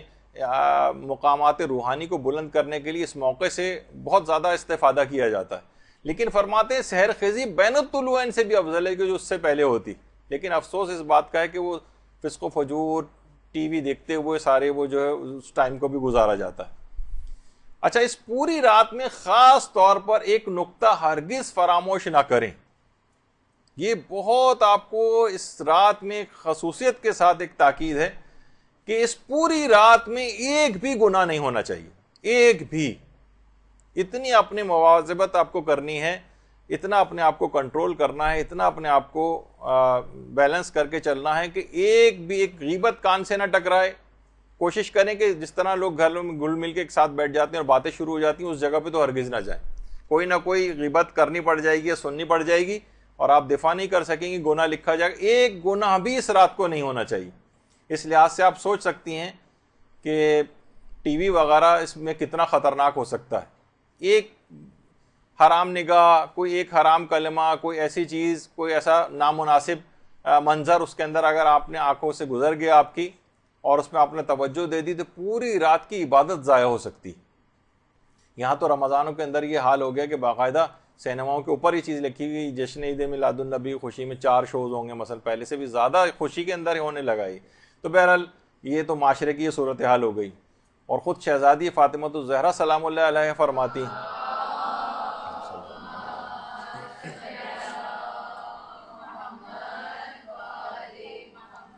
کہ اگر روزے دار کے مثلا یہی اعضاء و جوارے یہ اگر روزے سے نہ ہوں اور ان سے مثلا نافرمانی پروردگار ہوتی رہے تو پھر اس کے روزے کا فائدہ کیا ہوگا. اسی طریقے سے شب قدر کے لیے بھی کہ اس کی شب قدر کے سارے اعمال ضائع ہو جائیں گے اگر کوئی اس میں ایک گناہ بھی کسی نے کر لیا. یہی وجہ ہے کہ آیت اللہ حسن علی نقودکی اصفہانی یہ فرماتے تھے کہ اگر کوئی 40 روز تک بھی ریاضتیں انجام دیتا رہے اور 1 سیکنڈ کو بھی اس میں نمازوں کو اور عبادات کو ترک نہ کرے، لیکن ایک نماز فجر ان 40 دنوں میں فقط 1 دفعہ نماز فجر قضا کر دے، تو 40 دن کے اعمال ہبا منصورہ ہو جائیں گے. ریت کے ذرے جس طریقے سے اڑا کے رکھ دیتے ہیں نا اس کو، یہ اس کی مانند بکھر کے رہ جائیں گے، اتنے ضائع ہو جائیں گے اعمال. اگر اس نے 40 روز تک مسلسل 1 سیکنڈ کو بھی ناغہ نہیں کی، عبادتیں انجام دی اور فقط 1 دن کی نماز فجر قضا کر دی. خود فرماتے تھے کہ میں نے اپنی پوری زندگی میں 1 دفعہ نماز فجر قضا کی تھی، اس کی پاداش میں اگلے دن میرا بیٹے کا انتقال ہو گیا تھا. اور وہ فرماتے تھے کہ اگر ایک رات کو بھی کبھی سمجھانے کے لیے اس قسم کی باتیں ہوتی کہ اگر ایک رات بھی میں نماز شب کو قضا کر دوں تو اگلے دن انتظار کرتا ہوں مصیبتوں کے آنے کا، کہ جو میں نے کل نماز شب قضا کی ہے آج اب دیکھیں کون سی مصیبت آتی ہے، اب دیکھیں کون سی مصیبت آتی. وہ فرماتے تھے کہ ایک بھی انسان اگر مکروہ کام کو انجام دے تو اس کی روح تنزلی کا شکار ہو جاتی، یعنی وہ نیچے کی طرف تیزی کے ساتھ سفر شروع کر دیتا ہے. تو حرام کا سوچی کتنا زیادہ اثر ہوگا. وہ کہتے تھے ایک مستحب کے اعمال انجام دینے کے بعد روح کو جو ترقی ملتی ہے اس کو سوچا نہیں جا سکتا. تو سوچیے واجبات پر عمل آپ کی روح کو کہاں پر لے جائے گا. تو تنزلی جو ہے کہ تمام مکروہات سے انسان اپنے آپ کو بچائے، حرام سے. خاص طور پر شب قدر میں ایک گناہ بھی نہیں ہونا چاہیے. اور شب قدر اس کی ایک برکت پھر ایسی ہوگی کہ ہو سکتا ہے کہ اس رات کو آپ نے اپنے آپ کو گناہوں سے بچا لیا اور ایک گناہ بھی نہیں ہوا تو اس کے اندر 1000 مہینوں سے افضل رات ہے.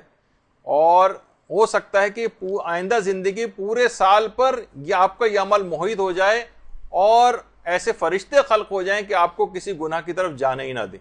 بہت روایات میں ہے کہ فرشتے بعض اوقات خلق ہو جاتے ہیں اور اس کو ہاتھ پکڑ کر اس کا جو ہے وہ گناہوں سے روکتے ہیں اس کو. تو اس قسم کی کوئی صورتحال اس کے ساتھ بھی ہو سکتی ہے. تو یہی وجہ ہے کہ کتنے دیکھیے ایسی چیزیں ہیں. حذیفہ یمانی فرماتے کہ پیغمبر نے فرمایا کہ کچھ لوگ قیامت کے دن اس حال میں پیش ہوں گے کہ ان کی نیکیاں پہاڑ کی مانند دکھائی دیں گی، لیکن اللہ ان کی نیکیوں کو غبار بنا کے اڑا دے گا. پھر انہیں دوزخ بھیجا جائے گا. اس وقت سلمان فارسی اٹھے اور کہا کہ اللہ کے رسول ذرا وضاحت فرمائیے کون لوگ ہوں گے؟ تو آپ نے فرمایا وہ لوگ ہوں گے جو نمازیں پڑھتے تھے، روزے رکھتے تھے، تہجد گزار تھے، لیکن عیب یہ تھا کہ جب بھی ان کے سامنے کوئی حرام کام کرنے کا موقع آتا تھا تو فوراً اس میں کود پڑتے تھے اور اس کا ارتکاب کر لیتے تھے. تو یعنی ہمارے سامنے کوئی موقع پیش آیا فوراً ہم نے ارتکاب کر لیا، کوئی ریزسٹنس ہی نہیں ہے. ہاں عبادت بھی انجام دے رہے ہیں، گناہ بھی ہو رہے ہیں. جیسے کہ آج کل ٹی وی آج کل یہی کام کر گئے، نمازیں بھی پڑھیے، گانے بھی سن لیں، نمازیں پڑھ لیے، ڈانس بھی کر لیں، نمازیں بھی پڑھ لیں، قوالیاں بھی مثلاً پڑھتے رہیں وغیرہ. تو یہ سب چیزیں کیا ہوگا کہ ایک ایسی چیز ہو گئی کہ اسلام اور گناہ کو آپس میں ملا کر چلیں. یہی دین اور دنیا کی اسی کے اندر فلاح ہے کہ دونوں چیزیں اس طرح سے ساتھ ہو، گناہ بھی ہوتے جائیں اور نیکیاں بھی. یہ میڈیا کا تو اسلام ہو سکتا ہے لیکن بہرحال اللہ کے رسول کا اسلام یہ نہیں. فرماتے ہیں کہ ان کی نیکیوں کو اڑا کے رکھ دیا جائے گا. تو یہی اس رات کے اندر بھی خطرہ پایا جا رہا ہے کہ اس رات خوب عبادتیں ہو رہی ہیں، خوب عبادتیں ہو رہی ہیں، لیکن ایک گناہ بھی ہوا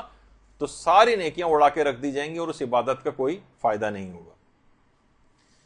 تو اچھا اب ایک چیز اور بھی ہے کہ کیسے بچائیں اس کو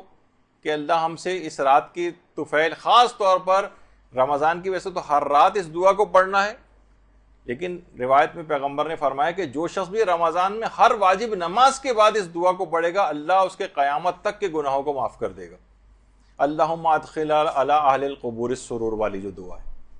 تو یہ بھی اس شب قدر کے اندر خاص طور پر تاکہ آئندہ کے لیے بھی گناہوں سے حفاظت ہو جائے. شب قدر میں صرف خالی گناہ سے اپنے آپ کو نہیں بچانے کہ اگلے دن سے پھر شروع کر دیں گے، نہیں، آئندہ زندگی میں بھی گناہوں سے مکمل حفاظت ہو جائے گی. تو دعاؤں کا سہارا ہے اس کے لیے. اور گناہوں سے حفاظت توفیق کے لیے ایک کام آیت اللہ تقی بہجت نے بتایا، وہ بھی انجام دیں کہ مکہ، مدینہ، نجف، کربلا، سامرہ، کاظمین، مشہد، قم میں مدفون ہستیوں کو ایک سورہ الحمد اور ایک اور کوئی سورہ ہدیہ کیے جائے تو اس عمل سے گناہوں سے حفاظت اور توبہ کی توفیق نصیب ہو جاتی. درود بھیجیے محمد علیہ وسلم.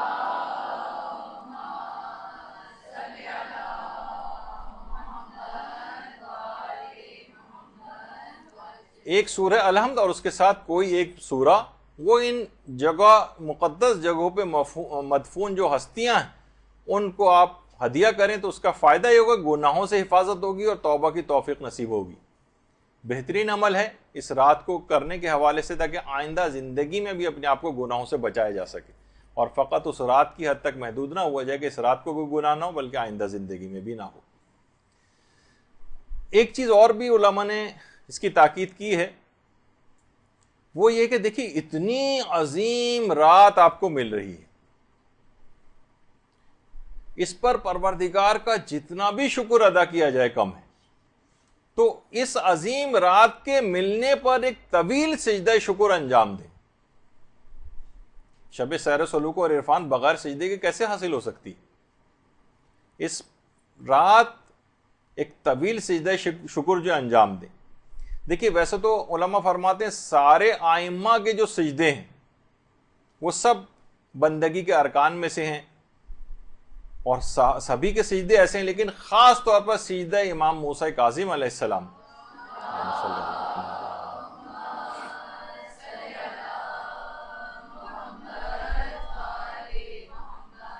ایک طویل سجدہ انجام دے جس کے اندر اس دعا کو پڑھے، عظم الذنب من عبدک فلیحسن العفو من عندک، کہ تیرے اس بندے کے گناہ بہت عظیم ہیں پروردگار، بہت بڑے بڑے گناہ ہیں، لیکن تو اس بندے کو بخش دے اور تیری بخشش کتنی حسین ہے۔ تو فرماتے ایک طویل سجدہ شکر انجام دیں اور کوشش کریں کہ اس دعا کو بھی اگر اس کے اندر پڑھ لیں، اور علماء ایک چیز اس دعا کے علاوہ ایک ذکر کو اور فرماتے ہیں اور وہ ہے ذکر یونسیہ کو، جتنا بھی ہو سکے ذکر یونسیہ بھی اس طویل سجدے کے اندر ہی انجام دے لیں، اور خاص طور پر یہ طویل سجدہ نماز عشاء کے بعد انجام دیا جائے، اور یقیناً انسان پہلے تو مغربین کی نماز ہی پڑھے گا، پھر دعا اور اذکار اور دیگر عبادات کی طرف جائے گا، تو طویل سجدہ شکر۔ اور اس کے اندر اگر جب سجدے شکر کرنے ہی جا رہے ہیں تو کیوں نہ اس سجدے کو اختیار کر لیں جس کا پہلے بھی تذکرہ ہوا، جس کو کرنے کی وجہ سے حضرت ابراہیم اس مقام تک پہنچے تھے، جو آیت اللہ عبد الکریم کشمیری نے بیان کیا تھا کہ سجدے میں پیشانی رکھ کر 3 دفعہ کہیں الحمدللہ، پھر پیشانی کا دایاں حصہ رکھیں اور کہیں 3 مرتبہ کہیں شکرن للہ، پھر پیشانی کا بایاں حصہ رکھیں اور 3 دفعہ کہیں استغفر اللہ۔ کہہ رہے ہیں کہ یہی وہ سجدہ ہے جس کو مسلسل انجام دینے سے وہ خلیل خدا کے درجے تک حضرت ابراہیم پہنچے تھے۔ تو سجدہ شکر انجام دیں، اور اس وجہ سے بھی دیکھیے سجدہ شکر کرنا ہے کہ رات آپ کو مل گئی ہے۔ کتنے ہی افراد ایسے ہیں کہ جو پچھلے سال تک ہم آپ کے ساتھ ہوتے تھے اور اس شب قدر کے آنے سے پہلے پہلے وہ قبرستانوں میں جا کر دفن ہو چکے، وہ ٹھیک ہے وہ بھی اللہ کی رضوان الہی کو پا گئے، لیکن آپ کے پاس اور زیادہ وقت آ گیا ہے، آپ زیادہ فیضیاب ہو سکتے ہیں، زیادہ اللہ کی اس نعمتوں سے استفادہ کر سکتے ہیں، اس کی عبادات وغیرہ سے، اور اپنے مقام اور مرتبے کو مزید بڑھانے کی ہمارے پاس گنجائش ہے۔ اور جب یہ علماء فرماتے ہیں کہ اس رات کو جب یہ طویل سجدہ شکر آپ انجام دیں گے تو لَإِن شَكَرْتُمْ لَأَزِيدَنَّكُمْ، جب تم شکر کرو گے تو اس میں مزید اضافہ ہوگا، تو خود بخود اس بات کا لازمہ یہ چیز بنے گی کہ آپ کو اگلی شب قدر حاصل ہو جائے گی، اس میں اضافہ ہوگا۔ جب آپ نے اس شب قدر کے حاصل ہونے کے لیے سجدہ شکر انجام دیا ہے تو انشاءاللہ آئندہ زندگی کی بہت ساری شب قدریں آپ کو ملیں گی۔ اس طرح انسان اپنی ایکسٹینشن پہ ایکسٹینشن کرواتا چلا جائے اپنی زندگی میں بھی، وہ بھی ایک طریقہ یہ ہے۔ تو ملا حسین قلیہ حمدانی جن کا بھی تذکرہ آ رہا تھا، تو ان کے انتقال کے بعد ان کے گھر والوں نے بھی، لوگوں نے آ کر ان کے گھر والوں سے دریافت کیا کہ زیادہ تر اوقات میں اکثر لوگوں کو ہوتا ہے نا کہ ذرا پوچھیں کہ کیا کرتے تھے گھر میں، یعنی اتنے بڑے مقام اور مرتبے کو حاصل کیا، تو ان کے گھر والوں نے کہا کہ زیادہ تر ہم شیخ حسین قلیہ حمدانی کو ہم سجدے کی حالت ہی میں پاتے تھے، اتنے زیادہ سجدے کرتے تھے، تو کم سے کم اس میں ایک طویل سجدہ ہی انجام دے لیا جائے۔ اچھا، اب اس میں اس شب قدر کے اندر 3 سورے کی بڑی تاکید ہے، سورہ روم پڑھی جائے گی، سورہ عنکبوت پڑھی جائے گی، اور سورہ حامیم دخان، جس سورہ دخان کہتے ہیں، وہ پڑھی جائے گی۔ یہ مکمل ادب اور احترام کے ساتھ پڑھنا ہے، بہت خشوع و خضوع کے ساتھ پڑھنا ہے۔ ویسے تو آپ دیکھیں قرآن میں اس بات کی اجازت ہے کہ آپ لیٹ کے بھی پڑھ سکتے ہیں، اگرچہ آداب کے خلاف ہے، لیکن بہرحال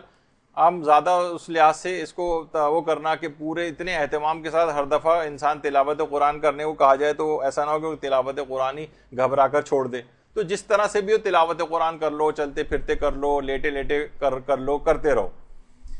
لیکن اس رات کو جب یہ سورہ آپ پڑھیں اور جو تلاوت قرآن کریں, علماء فرماتے ہیں کہ یہ خاص طور پر آداب کی رعایت کرتے ہوئے پڑھیں تاکہ مکمل فائدے آپ کو اس میں حاصل ہوں.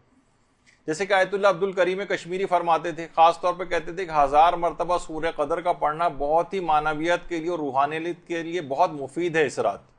اگر کوئی شخص جیسے بزرگ افراد ہیں ان کو آپ اس پہ لگا سکتے ہیں, جو اتنی نمازیں نہیں پڑھ سکتے, وہ ایک تسبیح لے کے کم سے کم سورہ قدر ہی پڑھتے رہیں, اور جتنے بھی ہو سکے, جو 1000 کا عدد نہ مکمل کر سکے, جتنا بھی پڑھ سکے سورہ قدر پڑھ لے. تو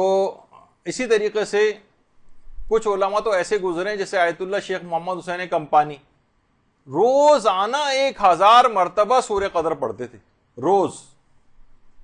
جب بھی تو دیکھیے بڑے بڑے مقامات کو حاصل کیا. تو اب کسی نے شیخ عبد الکریم کشمیری سے پوچھا, نہیں سید عبد الکریم کشمیری سے, کہ آپ نے بتایا تھا کہ 1000 مرتبہ سورہ قدر پڑھی جائے, تو میں نے 1000 دفعہ سورہ قدر پڑھی ہے لیکن میں نے دیکھا کوئی اثر ہی مرتب نہیں ہوا, اب میں کیا کروں؟ تو انہوں نے کہا کہ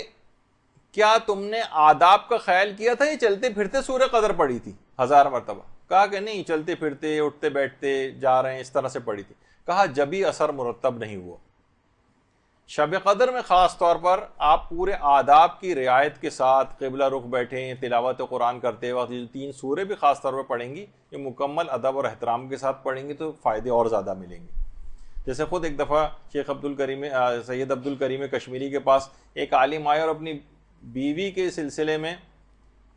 بڑی شکایت کی کہ اس نے دیکھیں علماء کی بیویاں بھی اس قسم کی آ جاتی ہیں, اور بہت سی عورتوں کے شوہر بھی بہت خراب ان کو مل جاتے ہیں, کہ اتنا زیادہ مجھے پریشان کر کے رکھا ہوا ہے کہ اپنی پریشانی کی شکایت لے کر عبد الکریم کشمیری کے پاس آئے کہ مجھے حل بتائیے کہ میں کیا کروں. دیکھیے کسی شخص نے ایک دفعہ وہ کہا تھا نا کہ بوتل کا جن کسی کو مل گیا تھا, اور اس نے بوتل کے جن سے فرمائش کی کہ کچھ ایسا کرو کہ ہر عورت اپنے شوہر کا احترام کرنے لگے اور بہت اچھے طریقے سے پیش آئے. تو بوتل کا جن دوبارہ بوتل میں جا کے بیٹھ گیا اور کہا چچا میاں ذرا کارک اوپر سے کس کے لگانا. تو مقصد کہنے کا یہ ناممکن چیز تو مجھے کام بتا رہا ہو, ایسا ہو ہی نہیں سکتا. تو بہرحال آئے وہ کہنے کہ میں کیا کروں, مجھے تو کوئی طریقہ بتائیے. کہا کہ تم گھر میں بہت زیادہ تلاوت قرآن کرو تو یہ گھریلو جھگڑے سارے ختم ہو جائیں گے. دیکھیے گھریلو جھگڑے کا ایک بہت بڑا ایک یہ بھی ہے کہ گھروں میں تلاوت قرآن ختم ہو گئی. ان عالم نے کہا کہ واقعی آپ نے صحیح فرمایا, ان روزانہ کی لڑائی جھگڑوں کی وجہ سے گزشتہ 2 سال سے میں گھر میں ایک دفعہ بھی تلاوت قرآن نہیں کر سکا تھا. تو گھروں میں خالی صرف یہ نہیں کہ تلاوت قرآن بھی اگر آپ کو کرنی ہے تو صرف اس رات کی حد تک کرنی ہے, نہیں, اس کا اس کو پورے سال پر بھی محیط کرنا. یہی وجہ ہے کہ آیت اللہ شیخ مجتبہ لنکرانی وہ خود فرماتے تھے کہ آخری عمر میں بہت زیادہ قرآن پڑھنے لگے تھے, انتقال سے پہلے بہت ہر وقت قرآن پڑھتے نظر آتے تھے, اور فرماتے تھے کاش بہت سی کتابوں کو جوانی میں پڑھنے سے بہتر تھا میں قرآن کے اوپر ہی وقت لگاتا. ہم دیکھیے بہت سارے جب علوم حاصل کر رہے ہوتے ہیں نا تو کچھ ایسی علوم کی طرف بھی چلے جاتے ہیں جو اتنے فائدے مند نہیں ہوتے. تو آپ کو یاد ہوگا کہ امام خمینی نے نسخہ کیمیا جن شیخ حسن علی نخودکی اصفہانی سے حاصل کیا تھا, ان کا کئی دفعہ تذکر آ چکا ہے. ایک طریقہ تو سادات کرام کی خدمت کا انہوں نے بتایا تھا جس سے انہوں نے اس عظیم مقام کو حاصل کیا. دوسرا طریقہ جو میں نے کہا تھا آگے چل کے بتاؤں گا وہ یہ طریقہ ہے. فرماتے ہیں کہ مشہد کے قیام میں 4 سال تک میں نے مسلسل روزانہ شب سے قرآن کی تلاوت شروع کرتا تھا اور صبح تک پورا قرآن ختم کر لیتا تھا, اور اس قرآن کو ختم کرنے کے بعد روزانہ 4 سال تک روزانہ ایک قرآن ختم کر کے اس کو ہدیہ کرتا تھا امام رضا علیہ الصلوۃ والسلام کی خدمت میں.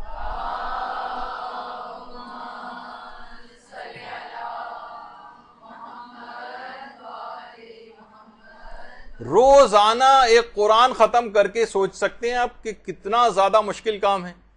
رات میں قرآن شروع کرتے تھے، صبح تک ختم کرتے تھے اور اس کو خدمت امام رضا میں ہدیہ کرتے تھے، اور اس عمل کو مسلسل 4 سال تک انجام دیا ہے، یعنی 1440 قرآن، یعنی تقریباً 1500 قرآن تو امام رضا کی خدمت میں ثواب کے طور پر، ہدیہ کے طور پر پیش کی۔ دیکھیے ایسے تو مقامات حاصل نہیں ہو جاتے نا، محنت ہم یہاں شب قدر میں محنت کرنے کو تیار نہیں ہیں، اور راہیں ڈھونڈ رہے ہوتے ہیں کہ یہ 10 دفعہ پڑھنے کے بجائے 1 دفعہ ہی پڑھ لیں، اور لعن جو ہے 100 دفعہ کے بجائے 1 دفعہ ہی پڑھ لیں، ہر وقت شارٹ کٹس کی تلاش کے اندر رہتے ہیں، تو بہرحال پھر وہ جبھی کسی مقام کو حاصل بھی نہیں کر پاتے۔ تو دیکھیے اس قرآن سے کتنے مقامات عالیہ کو حاصل کیا اسی قرآن کی تلاوت سے۔ تو اس قرآن کو کوشش کریں کہ اپنے اندر بھی اتاریں، یہی وجہ ہے کہ آیت اللہ حسن زادہ عاملی فرماتے تھے قرآن شب قدر میں نازل ہوا، شب قدر میں قرآن دل میں اتارو گے تو تمہاری ذات کا حصہ بن جائے گا، اگر فقط سر پر رکھو گے تو 5 منٹ بعد یہ الگ ہو جائے گا، تم الگ ہو جاؤ گے۔ صرف اگر سر کی حد تک، ابھی آپ نے دیکھی تھی نا ایک تصویر، وہ فیشن زدہ ناخن آپ نے دیکھے، اس میں وضو بھی ممکن نہیں ہے جس کے اوپر، اور اس میں پھر آپ جو ہے اس قسم کے اعمال انجام دے رہے ہوں، تو پھر اس کا مطلب ہے کہ ذات کا حصہ قرآن بنا نہیں، یہ الگ تم الگ، اس کے اوپر عمل کرو قرآن کے اوپر۔ یہی وجہ ہے کہ آیت اللہ جواد عاملی بھی فرماتے ہیں کہ ہم صرف قرآن کے دیکھیے جلد کے جو جلد ہوتی ہے اس کے بوسے لیتے ہیں، ہم قرآن کے صفحات کے بوسے لیتے ہیں، کیونکہ ہم سمجھتے ہیں کہ یہ صفحات متبرک ہو چکے ہیں، اور حقیقت ہے۔ دیکھیں ہم جب بھی حجاز مقدس جاتے ہیں اور وہاں پر خانہ کعبہ، مسجد نبوی وغیرہ جاتے ہیں تو ہمیں تبرکات کو چومنے سے روکا جاتا ہے۔ آیت اللہ سید عبد الحسین شرف الدین موسوی عاملی، جو کہ کتاب المراجعات، جنہوں نے بہت اچھی کتاب لکھی ہے، اور مذہب اہل بیت کے نام سے اردو میں ترجمہ ہوئی، فارسی میں المناظرات کے نام سے ترجمہ ہوئی، صاحب المراجعات ہی کہلاتے ہیں۔ اور جب یہ حج پر تشریف لے گئے تھے، اور باقاعدہ شاید وہ پہلے عالم دین ہیں گزشتہ کئی سو سالوں کے اندر کہ جنہوں نے مسجد الحرام میں باقاعدہ ان کی امامت میں نماز تک ادا کی گئی، مسجد الحرام میں، عبد الحسین شرف الدین موسوی۔ تو اس زمانے کا جو بادشاہ تھا ملک عبد العزیز، ان سے ملاقات بھی ہوئی،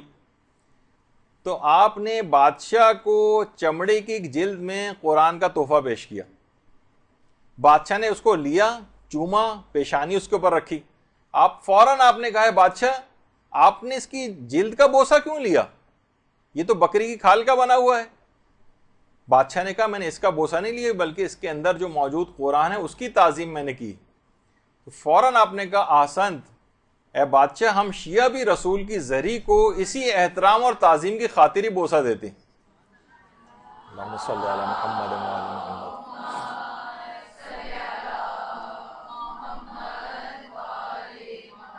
ہم فقط اس دھات کی بنی ہوئی چیز کو اہمیت نہیں دے رہے ہوتے، بلکہ اس کا جو مظروف ہے، جو اس کے اندر موجود پیغمبر اسلام ہے، ان کی عظمت کے تحت ہم اس کو بوسہ دے رہے ہوتے ہیں۔ اس موقع پر سب نے نعرہ تکبیر بلند کیا باقاعدہ، اور بادشاہ نے مجبور ہو کر اس سال پیغمبر اسلام کے آثار کو چومنے کی اجازت بھی دیتی تھی، لیکن اس کے بعد جو ولی عہد آیا اس نے باقاعدہ قانون پاس کیا، اور اس کے بعد پھر سے پابندی لگا دی گئی، جب بھی وہاں پہ آج کل روکا جاتا ہے۔ تو آیت اللہ جواد عاملی یہ فرماتے ہیں کہ ہم جب قرآن کی جلد کے بوسے لیتے ہیں، ہم قرآن کے صفحات کے بوسے لیتے ہیں، تو یہ جو بے جان اشیاء ہیں، یہ صفحے، یہ جلد، یہ جب حروف قرآن سے متصل ہو کر متبرک ہو جاتے ہیں،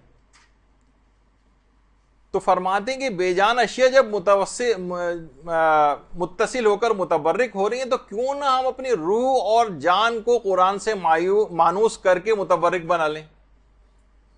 ہم بھی تو اپنی روح کو متبرک بنا سکتے ہیں، ہم بھی تو اپنی جان کو متبرک بنا سکتے ہیں اگر قرآن کے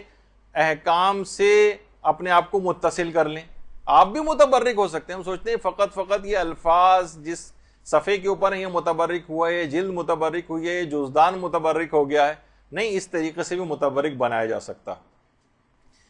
تو خاص طور پر یہ جو تلاوت ہے، اس رات کو خاص طور پر تلاوت کرنی ہے،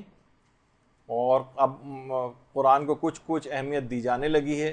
مساجد کے اندر بھی قرآن کے حوالے سے پروگرام ہونے لگے ہیں. ایران میں تو پہلے سے ہوتے آ رہے ہیں، لیکن ہمارے ہاں بھی اب ماشاءاللہ سے شروع ہو گئے ہیں. اور خاص طور پر قرآن کے حوالے سے مرحومین کو اس رات ضرور یاد رکھا جائے، بلکہ کوشش کریں کہ جتنے بھی اعمال شب قدر جب آپ انجام دینا شروع کریں گی تو اس میں تمام مرحومین کی بھی نیابت کی نیت کر لیں. تمام مرحومین کی نیابت کہ میں یہ ان کی طرف سے بھی تمام اعمال کو انجام دے رہی ہوں. دیکھیے کہ جو مرحومین ہو گئے، دیکھیے ایک تو حرموں میں ویسے بھی جو متصل حرموں میں جو ہے نا مختلف قبور ہیں، جہاں کے علماء کی قبور ہیں، اصحاب کی قبور ہیں، مختلف ائمہ کے حرموں میں نظر آتی ہیں. جیسے حرم معصومہ قم کے ایک تو اندر بھی ایک لحاظ سے قبرستان ہے جہاں خواتین کو کبھی کبھی جانے کی اجازت دیتے ہیں، کبھی نہیں دیتے ہیں، ان کی قبور تک. مختلف مراجع کی قبور بھی ہیں. تو حرم کے اندر بھی قبریں ہیں، اور اس سے تھوڑا سا باہر نکل کر ہی دروازے کے باہر آیت اللہ بروجردی کی قبر بھی آپ نے دیکھی ہوگی جو لوگ وہاں گئے ہیں. اسی طریقے سے حرم امام رضا ہے، وہاں پر بھی بڑے بڑے علماء کی قبور ہیں، نجف میں بھی ہیں. تو معصومہ قوم کے حرم میں بھی قبور ہیں، اور حرم سے باہر جب نکل جاتے ہیں تو ایک قبرستان شیخان ہے جہاں کپڑے کی وغیرہ کی دکانیں ہیں، مارکیٹس وغیرہ بنی ہوئی ہیں.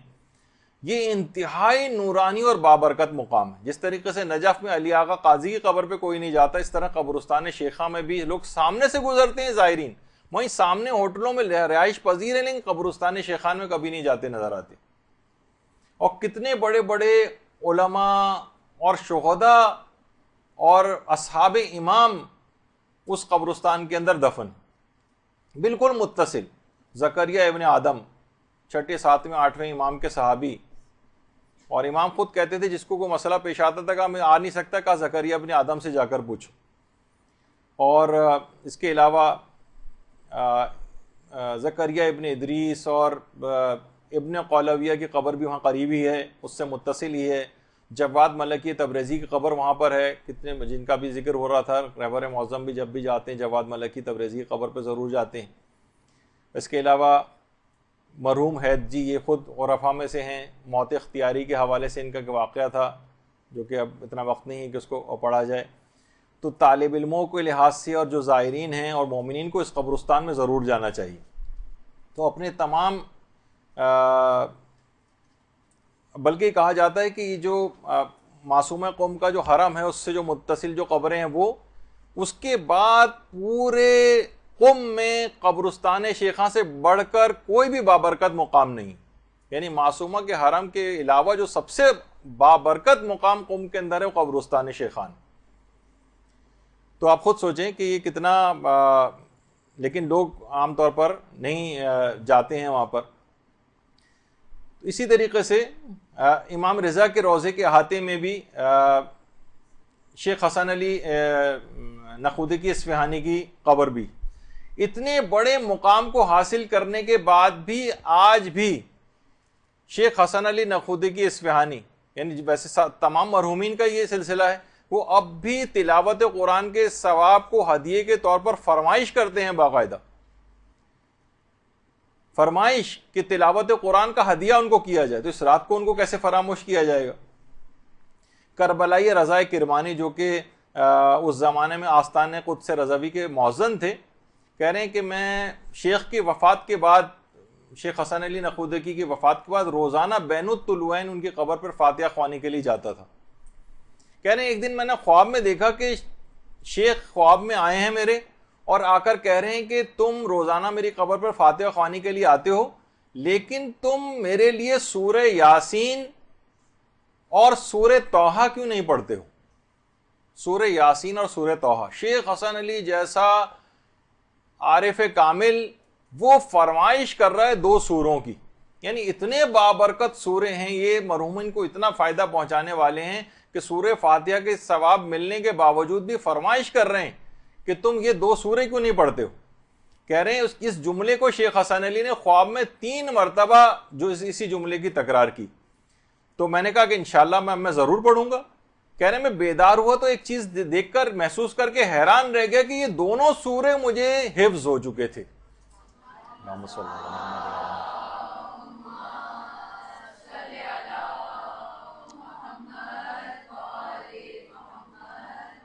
اور کہہ رہے ہیں اس کے بعد میں نے روزانہ جا کر ان سوروں کی تلاوت شروع کر دی۔ تو آپ نے دیکھا کہ بہرحال آج کی رات مرحومین اس طرح سے آپ کی تلاوت قرآن کے ثواب کا بھی انتظار کریں گے، اور یقیناً یہ دو سورے اگر پڑھنے کے بعد کسی کے پاس وقت ہو تو اس سورہ یاسین اور سورہ طٰہٰ کو اپنے مرحومین کے لیے ضرور تلاوت کریں۔ دیکھیے عبادات میں بہرحال محنت تو کرنی، آپ سوچ رہے ہوں گے کہ کتنے زیادہ تو یہ چیزیں آتی جا رہی ہیں، اس کا وقت اتنا کہاں ہوگا، اللہ انشاءاللہ برکت اس میں پیدا کرے گا، وقت بھی نکلے گا۔ تو یہی وجہ ہے کہ آیت اللہ تقی بہجت کہتے تھے کہ زمانہ غیبت میں جو عبادات کرنے کا ثواب ہے زمانہ ظہور سے زیادہ ہے، یعنی اس میں جو اگر آپ نے محنت کر لی تو اس کا ثواب زمانہ ظہور امام، یعنی جب امام ظہور کر جائیں گے اس وقت کی عبادت سے زیادہ ثواب آج کل کے دور میں عبادت کا ہے۔ اچھا، اس رات کے لیے پیغمبر تو کہہ ہی چکے ہیں کہ شب قدر میں کسی نے پوچھا پیغمبر سے کیا مانگے، تو آپ نے کہا تم صحت اور عافیت مانگو۔ صحت انسان کی نہیں ہوتی تو تمام عبادات کی انجام دہی سے بھی رہ جاتا ہے۔ تو علماء فرماتے ہیں خاص طور پر بیمار حضرات اس رات کو دعائے مشلول بیماری کے لیے ضرور پڑھیں، یا ان کے لواحقین یا ان کے جو گھر والے ہیں وہ اپنے بیماروں کے لیے دعائے مشلول، کہ اس میں اعظم اس کے اندر ہے، اس دعا کے اندر، اور یہ بہت مجرب ہے۔ تو بیماروں کے لیے علی الخصوص اگر کوئی دعائے مشلول پڑھے تو شب قدر کے اندر بہت فائدہ ہے۔ اچھا، ایک چیز اور بھی ہے، آج کل لوگ ایک چیز کی بہت زیادہ سوالات کرتے دیکھے جا رہے ہیں کہ دل کو ہمارے سکون نہیں ملتا ہے، دل سے جیسے سکون غائب ہو گیا، دل میں ہر وقت دھڑکے لگے رہتے ہیں، یعنی بظاہر لوگوں کے مالی حالات اچھے ہوئے لیکن سکون غارت ہو گیا۔ تو حجت الاسلام صوفی وہ فرماتے ہیں کہ دل کے سکون اور آرام کے لیے، جس میں دل کی ظاہری بیماریاں بھی شامل ہیں، باطنی بیماریاں بھی شامل ہیں، اور سکون قلب کے لیے فرماتے ہیں اگر ہاتھ کو سینے پر رکھ کر انسان 3 مرتبہ کھڑے ہو کر اور 3 مرتبہ بیٹھ کر سورہ رات کی آیت نمبر 28 پڑھے، الذین آمنوا وتطمئن قلوبہم بذکر اللہ الا بذکر اللہ تطمئن القلوب، کہ اگر کوئی شخص اس آیت کو پڑھے کہ وہ لوگ جو ایمان لائے ہیں ان کے دلوں کو اللہ کے ذکر سے اطمینان ملتا ہے، اور آگاہ ہو جاؤ کہ اطمینان دلوں کو فقط اللہ کے ذکر سے ہی ملتا ہے۔ سورہ رات کی آیت نمبر 28 کو 3 مرتبہ سینے پر ہاتھ رکھ کر کھڑے ہو کر 3 مرتبہ اور 3 مرتبہ بیٹھ کر پڑھے تو جسم دل کی ظاہری اور باطنی بیماریوں کے لیے اور سکون قلب کے لیے بہت مجرب عمل ہے، یہ فرماتے ہیں۔ تو بیچ میں ذکر آ گیا، سوچا کہ لوگ بہت زیادہ آج کل پریشان ہیں کہ مالی حالات کے ٹھیک ہونے کے باوجود بھی۔ اچھا، اب ایک چیز اور علماء فرماتے ہیں کہ خاص طور پر نماز شب اس کو فراموش نہ کریں، جو اس کے پابند نہیں ہیں نماز شب کو، خاص طور پر نماز شب اس رات کو کوشش کریں کہ اس رات سے عہد کر لیں، جو شب قدر کا ایک بہت بڑا فائدہ آپ کو اٹھانا ہے نا کہ نماز شب روزانہ آپ پڑھیں گے، تو کوشش کریں ایک تو 11 رکعت والی نماز شب وہ شب قدر سے اس کا آغاز کر دیں، جو کہ بعد کی زندگی تک بھی اس کو جاری و ساری رکھیں۔ اچھا، اب مسئلہ ہے کہ باتیں ابھی پھر بہت تھیں، تقریباً میرے اعتبار سے تقریباً آدھے گھنٹے کا تقریباً میرے لحاظ سے ابھی میٹر اور تھا کہ جو کہ کچھ اعمال اور بیان کرنا تھے، لیکن ظاہر شب قدر ایک ایسی عظیم اور بابرکت رات ہے کہ بہرحال اس کا جتنا بھی اس کا حق کبھی ادا ہو ہی نہیں سکتا ہے، تو کوشش یہ کریں کہ جتنے بھی اعمال بتائے گئے ہیں، بہت سے علماء یہ جملہ بھی کہتے ہیں کہ ہماری زندگی میں تبدیلی کیوں نہیں آتی، طالب علموں سے فرماتے ہیں کہ تبدیلی یوں نہیں آتی کہ پچھلی کلاس کا سبق جو ہے اس پر عمل تم نے نہیں کیا ہوتا، یعنی جو انسان جتنا حاصل کر لے اس پر عمل شروع کر دے تو خود بخود اس کے اندر تبدیلی آتی چلی جائے گی۔ ہمارے ساتھ یہ کہ جتنی بھی چیزیں بتائی گئی ہیں اس پر عمل کرنا شروع کر دیں، انشاءاللہ پھر اپنے نفس کے اندر بہت تبدیلیاں آپ کو نظر آئیں گی۔ یہ رات دعاؤں کی رات ہے، قبولیت کی رات ہے، کوشش کریں، گڑ گڑائیں، کہ چشمِ قبولیت زمزم ہے جو قبولیت ہے اس کو بہرحال جاری ہونا ہی پڑتا ہے، دعاؤں کو ایڑیاں رگڑیں باقاعدہ اس رات کو، تو انشاءاللہ تمام اپنی دعاؤں کو بھی آپ قبول کروا لیں گے، اور اپنی زندگی کے اندر ایک ایسی پرماننٹ تبدیلی بھی لے کر آئیں گے کہ آئندہ زندگی میں انسان کوئی گناہ نہ کرے اور مکمل زندگی کو اطاعت الہی میں گزارے۔ باتیں بہت سی ہیں لیکن اب اتنا وقت نہیں کہ مزید آگے بڑھائیں۔ وصلی اللہ علی محمد و آلہ الطیبین الطاہرین۔